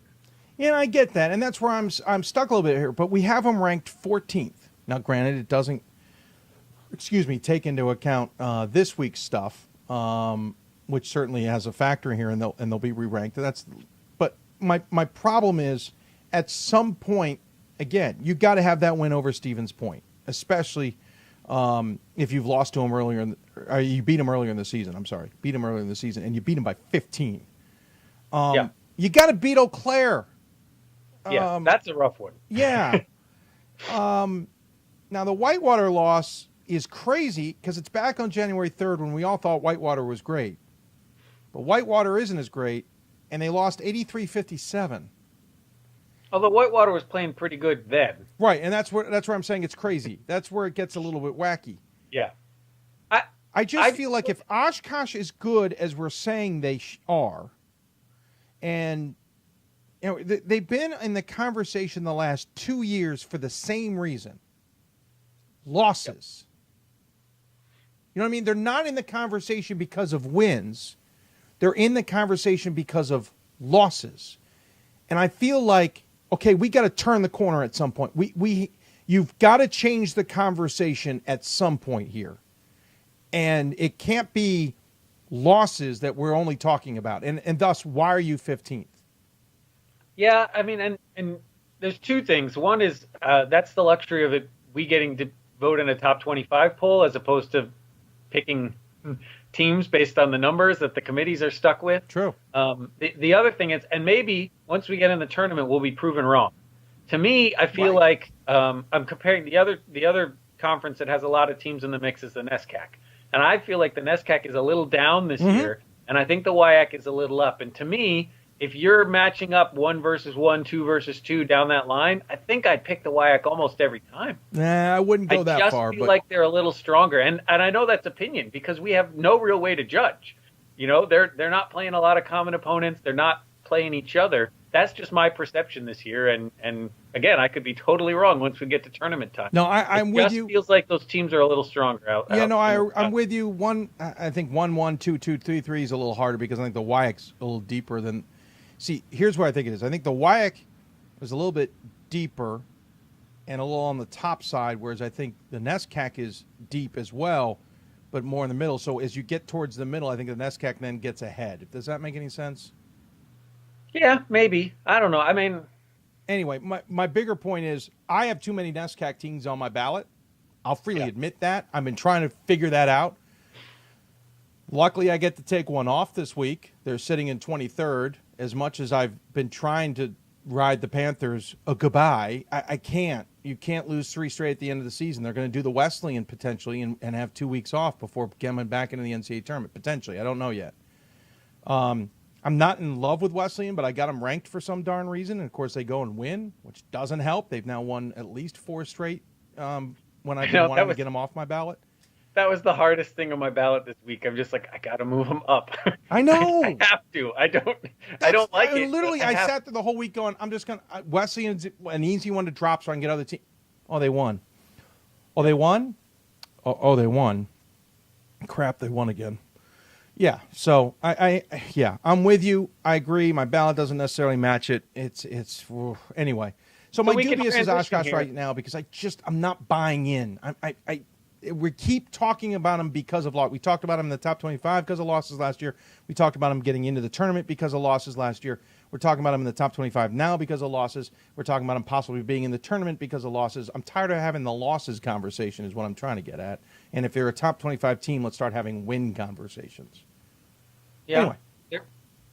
We could transition because the team I was going to ask us to debate a little bit, and I don't know if we're even going to disagree, but I want to know what's up with Wesleyan. We were talking about it a little bit. I'm really not entirely sure what to make of this team. And for me, the difficulty is I think they've performed pretty well. They maybe have not had the toughest schedule in the world, but the thing that gives me a little pause is they don't seem to have the one guy that you can sort of count on at the end. They've got a lot of really good players, and they play well as a team. But sometimes as you get into these do-or-die games, you kind of need the guy you can count on. And I'm not sure where that is. Yeah, no, I'm with you, and I keep voting for him, as you just pointed out. They started with a bang, then they had that three-game slide in 4 where they lost to Springfield, Williams, Middlebury, Hamilton. It was almost the opposite it's almost exactly what Springfield did earlier on when we were waiting for, they got off to a 4-0 start, then lost 5 straight and 6 out of 8. And we went, oh, geez. So, they did that. Then they've lost 2 in the last 10. The problem is, too, their losses aren't great. Right, they're it's like bad. What happened there? Losses. Springfield, different point of view. Williams, okay, overtime. Lost to Hamilton on the road. Fine. Okay, rough stretch there. I get it. Moving on. They get back on the horse. Beat Amherst. Beat Johnson and Wales. Beat Connecticut College. Lost to Purchase. Yeah. Beat Farmingdale State. Beat Bates. Beat Tufts. Lost to Trinity. And now they're beat Amherst, Colby, Bowdoin, Middlebury. Okay. Yeah, I'm with you. Nothing blows me away about the Cardinals. They don't have that it player, as you point out. Interestingly enough, they take on Amherst in the semifinals. And they've beaten twice already this year, right? Right. They beat them 70-66 at their place on January 13th, and they beat them at home 71-57. Maybe with Wesleyan, it comes down to matchups. I hate using that as a point of view, but they may just make matchup issues with everybody, which doesn't allow for a player to stand out, but certainly allows them to cause issues. Otherwise, I have struggled to put my pulse on Wesleyan. I've had them all over my top 25 and have wanted to take them out because I'm just not buying in. But as you say, they keep winning. And I think there's some real talent there. Like, I think it's a team that can win a bunch of games. Yes. I'm going to be interested to see the Amherst game. I know when I talked to Dave Hickson this week, he said that loss on the 6th for them at Wesleyan was the one game his team didn't show up for all year. And he said, I'm not exactly sure why that is, but he said it wasn't us. And so he said that was the one game they didn't show up for? He thought that his team competed well, even in the games that they lost, that the Amherst didn't show up for that game. Okay. And, they've been playing, Amherst has been playing well towards the end of the season. So I'd like to see, I'm sure they're going to be up for this one. See how Wesleyan does against kind of this resurgent Amherst team. And maybe that'll help us judge. I don't know. Yeah, no, I see what you're saying, because all their losses for Amherst this season, believe it or not, if you go back and look, are all close. Yeah, they aren't. That's their own blown away. Their only blow away. So yeah, no, that's a fair point, which is why Amherst looks a little scary, to be honest with you, and maybe should have been paying attention to them more. I think the L's just started racking up in my head, and I stopped paying attention to the results.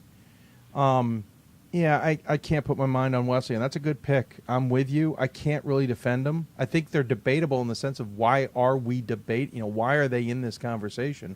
Well, it's just I don't know what to make of them. Right. Yeah, no, exactly. And it's not trying to be negative to them. It's just they're and a lot of the NESCAC this season, and to be blunt, most of the country has been hard to put a pulse on. Well, let me throw something out that I noticed today. So there's 3 teams that I was looking at.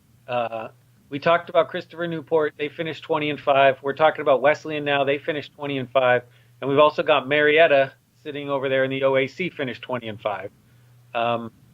Wildly different sort of vote perspectives from our top 25, right? Wesleyan's been ranked the whole year. Yep. Marietta's kind of been in and out near the bottom, and NCNU hasn't really gotten a look since the beginning of the season. But they have very similar resumes, some head-scratching losses, some good wins.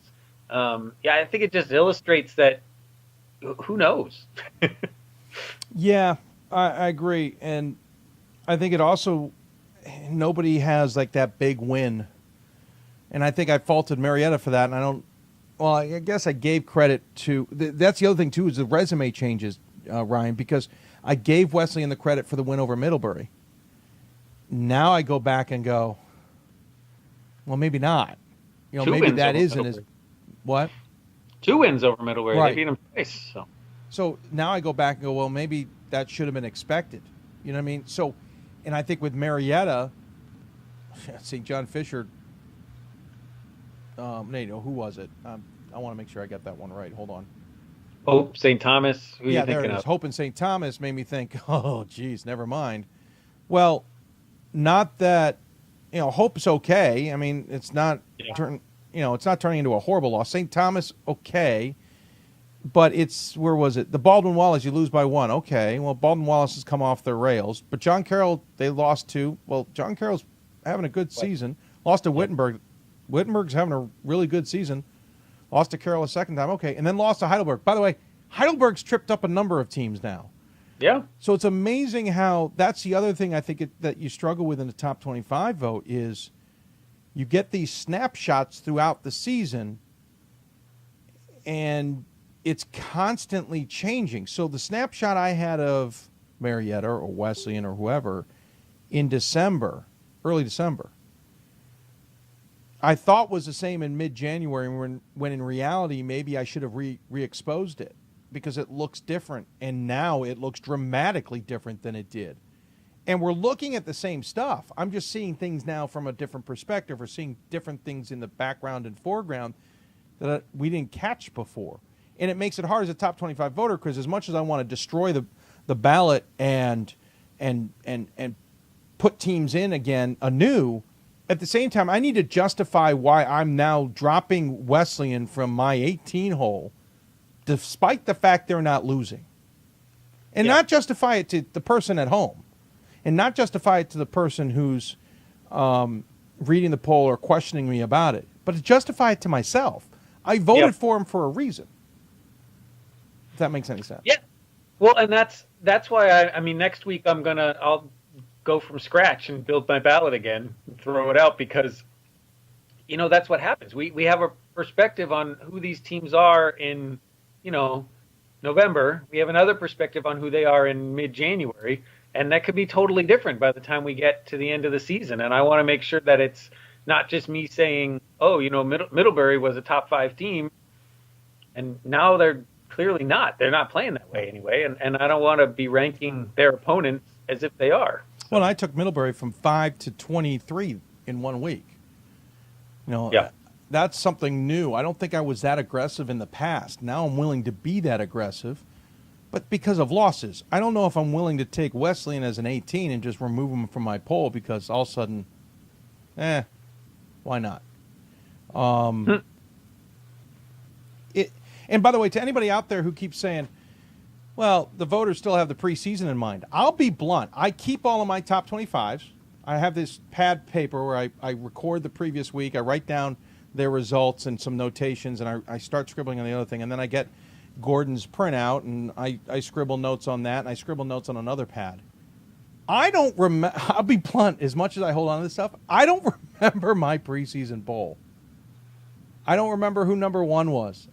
I don't remember it by the time we get at I least. hope you remember who number 1 was. Huh? I hope you remember who number 1 Yes, I'm saying I remember who my number 1 was. Okay. But I honestly, listen, I'll pick a random team. Augustana. Okay, I knew I had them in my top 5. But looking at my top 25 right now, oh my goodness. If I look at my top 25 right now, wow, I bet I got around 5 or 6 were on my preseason poll if I went back and looked at it. That's just off the top of my head. Yeah. So, some people think, and maybe some voters do get stuck in their preseason poll. I don't know. But I can tell you, by the time we get to early January, I have no recollection of my preseason poll anymore. It's easy to go look at. I can easily go find it if I need to. I don't go look for it. I don't keep it in my head is what I'm trying to get at. Anyway, just thought I'd share that little note. Hey, I got a question from someone. Maybe you can help answer it. Robert asks, though, I don't understand the first part. I think he's trying to say conference tournament. How much of the tournament is taken into consideration for the open bids? I'll just answer that real quick and just say, if you're talking about conference bid or tournaments, they're taken in as equally as a November 15th game. So wins and losses count, but they don't have any added measure. Remember, in Division III, we don't have this stupid Division I last 10 games factor, which seems to get all these teams in that shouldn't be in the tournament. He said, what did North Central do to shut down Ashton Francis of Wheaton, 1 of 13 from three-pointers? I know they were discussing that on the boards, and I thought they had a good reason for it. If you want, check out the CCIW boards on d3boards.com. Is it possible for the conference to get 4 bids? Who are your opinion of the top team? 4 bids? The No. CCIW? Yeah. No, that's not happening. That's not happening at all. 2 bids I feel comfortable with. Yeah. 3 bids if the right things fall together. I got to see next week's rankings before I'm going to be able to tell you 3 bids. Well, I think Augustana and Illinois Wesleyan, are probably good. Obviously, yeah, you I can't think guarantee that, but they're in okay shape. If one of the other 2 teams win, I think they get 3 in. Yeah. But Wheaton maybe, but I'm not holding my breath. I'm not positive that's going to happen. And then he said, who do I think the top team is? Right now, I think it's Illinois Wesleyan. Slightly over Augustana. At least that's how I'm voting for them. I got them right next to each other. I have Augustana 15 and Illinois Wesleyan 14. Augustana had the hard start to the CCIW schedule. Illinois Wesleyan had the hard finish to the CCIW schedule, just the way it worked out. I think Illinois Wesleyan's playing better. That said, it's a theme of the year, Ryan. No one's blowing me away. Maybe except for Wash U. Yeah, Wash U's been pretty impressive. Yeah. Double checking to see if we got any other questions. Otherwise, we're going to wrap this baby up. Most people. I did go while you're looking. I did go and look. I have 11 teams from my preseason poll still in the top 25. Oh, really? Yeah, but that's a pretty low number. I would think that's less than half. Yeah, no, I agree with you. Let me see if I can figure out how many I've got. And almost all of them are towards the bottom. I have like 3 from the top 10 and then like 20 through 25. Nice. Let me see what I got here. Hold on. It'll just take a second. All right, here we go. Because I provide links on my blogs to my polls so I can get to them pretty easily. All right, so 1, 2, 3. Wow. 4, 5, 6. Jeez. Holy cow. Hold on. 7. 8. By the skin of my teeth, 8. Yep, 8. So that's, yeah, I don't have that many. And that's the first time I've looked at it. So there you go. All right, sir, anything you're looking forward to this week? I mean, it's kind of obvious it's conference tournament week, but is there anything you're going to have your eye specifically on? I'm looking forward to that ASC tournament. I think there's some teams down there that could be pretty good. Not just Sul Ross, but Laterno. Interested to see what they do down there, especially in the altitude after the long drive. It should be an interesting one. Yeah, I agree with you. I'm looking forward to a bunch of the races. More importantly, looking forward to Week 3's regional rankings, because I want to take a deep dive on them and really see if I can figure some things out, then ask some questions to figure out if we can get on the right page for our selections on Sunday, because something about the rankings on both the men's and women's side, there's some inconsistencies I can't figure out, and I can't put my finger on. Nothing horrible. I don't want to say it that way. I think it's just this year's committee, at least on the men's side, that I look at a little bit more because of I'm a voter on that side, but I don't think they're doing things exactly the way they did last year or the year before. Yeah. Maybe it's having that non-conference strength of schedule. I don't know, but it doesn't seem like they're as predictable. I feel like we're going to miss more this year than we have in the past. I have the exact same feeling.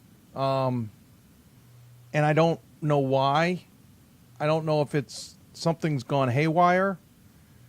And I don't want to say it that way because I don't that's the wrong word, but if something's just off. Well, and it might be because there's so many crazy results out there that it's just so hard. And I get and that may very well be it. You know what I'm saying? Yeah, and I think in especially last year, I mean, you could look numerically with the winning percentage and the strength of schedule and, the 0.03 versus 2 wins thing. I mean, they went religiously with that last year. And it feels like that they're letting a couple of the other primary criteria have a little more weight than maybe has been in the past. Which, by the way, I'm wonderfully fine with. Yeah, me too. It's just going to make it harder for us to pick. Right. And if they're coming away from the 0.03 equal 2 is no longer 0.064, which one year we got way too into. 0.09 equals 6. Remember that year where that was the bread and butter? If we're away from that. That's also how Oshkosh got in last year. So. To some degree they did, you're right. Because I remember we had that debate that it was I think Keene and Oshkosh, and I was saying, like if we take the numbers the way they say we should, Oshkosh should be in. And I'll admit, if they've gone away from that, I'm fine, because then I don't know that they're going away from it. No, that's the wrong word. They're giving the other primary criteria more equal status maybe than they have in the past. Yeah, even though they tell you they do it all equal anyway. I agreed. The one thing I said, I don't know if you agree with this. I got to wrap it up, though. I am concerned by things I hear, comments made on boards and conversation. Does it feel to you the same way it does to me that strength of schedule somehow has turned into a strength of team? Like, if my SOS number is high, it means I'm a good team. I don't know where this has gotten crossed up, but I'm getting this, and maybe I'm as guilty of it for doing it occasionally. But someone looks at an SOS and goes, well, you're not that good a team. Your SOS is 495. I don't know where this has happened, but somehow I feel like it's happened. Yeah, I mean, a little bit. But part of that is because of the criteria, right? Like, if your SOS is, what is Whitman sitting at right now?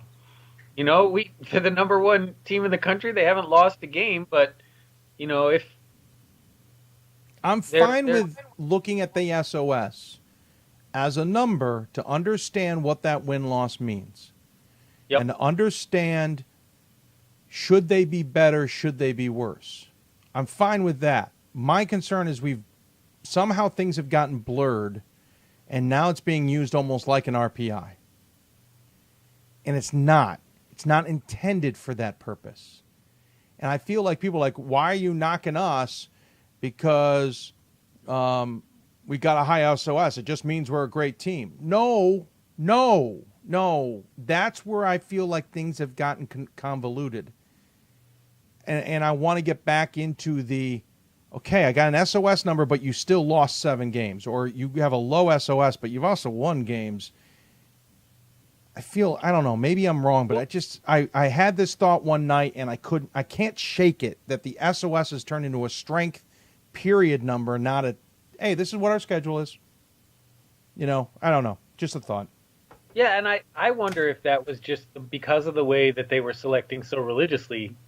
Maybe. And strictly with that in the past. I think this, at least in the 2 rankings we've seen so far, that they're really taking into account that results versus regionally ranked opponents a little more to be able to break down those numbers, right? So, yeah, you know, your high SOS, you got a decent winning percentage. Let's make sure you're actually beating those good teams on your schedule.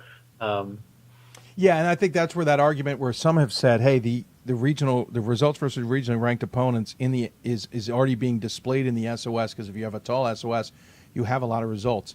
That's where I disagree with them. Yes, you're going to have a lot of results.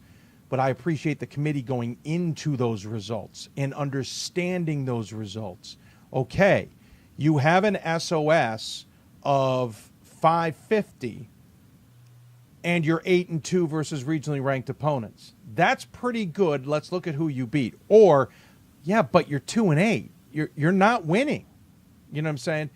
Well, and also that they break down, when we say results, I think sometimes that gets translated to people as lots of games.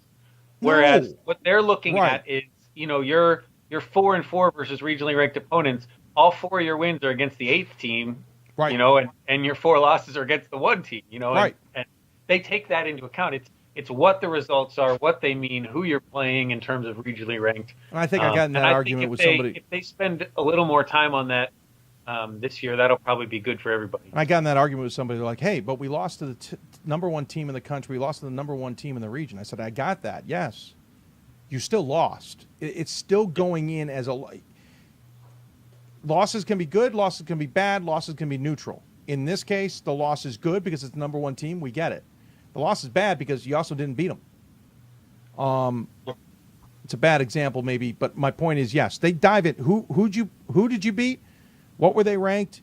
Where did you play it? I mean, they're going to dive into all of that to understand what that result means. And so, yes, if that's starting to take more precedent like it did a few years ago, not precedent, I shouldn't say it that way, but it is being talked about and not brushed aside as much as it did a few years ago. Remember, at one point that was a really good number to use. Then it seemed to be a little convoluted.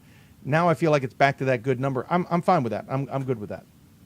Yep. But you're right. I think we're going to miss a few more teams this year as a result of that. Yep. All right, I got to go. Thank you for your time, sir. I appreciate it as always, and good luck with your ballot. I just hit vote just before we came on, so I'm good. Oh, well, you enjoy that. I'm going to sign off the show and go do it my darn self. You enjoy yourself. Have a good holiday tomorrow, and we'll talk to you soon. You too. Bye. Ryan Scott joining us on the City of Salem Skype hotline. So, yeah, I mean, that's one thing to keep in mind, everybody, is the criteria. I think the committee, rightly or wrongly, is really diving into the data in a different way this year, in not in a completely different way. I think maybe there's some on the committee that are saying, listen, no, we've strayed a little, or we've gotten a little confused there. I don't know. I'm fine with it. By the way, one other thing that came up on Twitter that I think people get confused with, you can't take each regionally ranked spot and make them equal. You cannot do it. Number one in the West region does not equate to number one in the Great Lakes region, which does not equate to number one in the Northeast region, does not equate to number one. The number ones are not equal, the number twos are not equal, the number threes are not equal, and the number fours. So thus, you can't look at a regional ranking and say, hey, we're third in the regional ranking. That means we're about 24th. You can't do it. That's not how this works. I find that is a flaw with the mentality that I've heard out of the men's lacrosse system. I could be wrong, but this is what I heard a while back with why the men's lacrosse didn't want to go out of two regions. It was a theory. The reason they didn't want to is, let's say, Team A and Team B always are in the tournament, very good teams. If for some reason they were an at-large table, and Team 3 sits behind them in the rankings currently, all of a sudden Team 3 is in its own region now. And now it's at the table at the same time as Team 1 and Team 2 is not at the table. And for some reason, now that's giving Team 3 an advantage, and they're going to take a bid from Team 1 and, more importantly, take a bid from Team 2. No, that's not how this works. If Team 3 is behind Team 1 and Team 2 in the regional rankings currently in their region, and we create more regions and they now come to the table as a higher-ranked team, they aren't suddenly going to get in before Team 1 and Team 2 with all the same data the same. If they are ranked behind them at that time, they're staying at the table. If you are third in your region, it doesn't mean there's a third in another region who's equal to you. There could be regions that pick 5 teams before the number one comes off the table in half the regions. The East might not get a bid off. The Mid-Atlantic may not get a bid off. The Atlantic may not get a bid off before the Central gets 4 teams off the table. I'm making that up, but that's an idea. So to look across the regional rankings and look at your number and then say, well, we're in the 30 to 40 range is not accurate in any way, shape, or form. And I just want to make sure people understand that. I think people look at the rankings and equate them as being equal across the board. That's not true. You are 5th in your region based on the data and the teams in your region. You are not 40th in the country based on everybody, because we're not ranking the entire country on the same data. We're only ranking the regions. When we get to the table and the at-larges are being picked, your numbers are going to be compared to a 1 or a 2 or a 3 or a whoever they are left in the region. That's your numbers are going to be compared to, and you're going to be picked or not picked. I hope that makes sense. We're going to sign off because we're exhausted. It's been a long week. Long week ahead of us as well. Back on the air Thursday, 7 o'clock Eastern time with another long, extended show. I hope not this long. We went at least 15 minutes past when I hoped we would. When we're going to sign off. Got questions for us? You can always tweet us at D3Hoopsville or hashtag Hoopsville. Email us D3Hoops.com, or join us on Facebook at Facebook.com/Hoopsville. Also on Instagram at D3Hoopsville, where we promote the show as well. Thanks for tuning in. I want to thank all of our guests for appearing on the show as well. As always, we appreciate their time. From Nichols, it was Tom Glynn. From Emory and Henry women's basketball, Amy Crutchfield. Nazareth men's basketball, Kevin Broderick. Wisconsin Superior women's basketball, Zach Otto-Fischer. And from Rose-Hulman women's basketball, John Provo. Of course, also thanks to Brendan Gulick and Ryan Scott for their time as well. Thanks to all of the sports information directors and their departments for their assistance as well for getting our guests on the air. That's going to do it for us. Thanks for tuning in, everybody. You've been listening to Hoopsville, presented by D3Hoops.com from the WBCA NABC Studios. Thanks to D3Hoops.com, the Women's Basketball Coaches Association, National Association of Basketball Coaches in the City of Salem, for their support of Hoopsville. We appreciate their time and efforts, as we always do.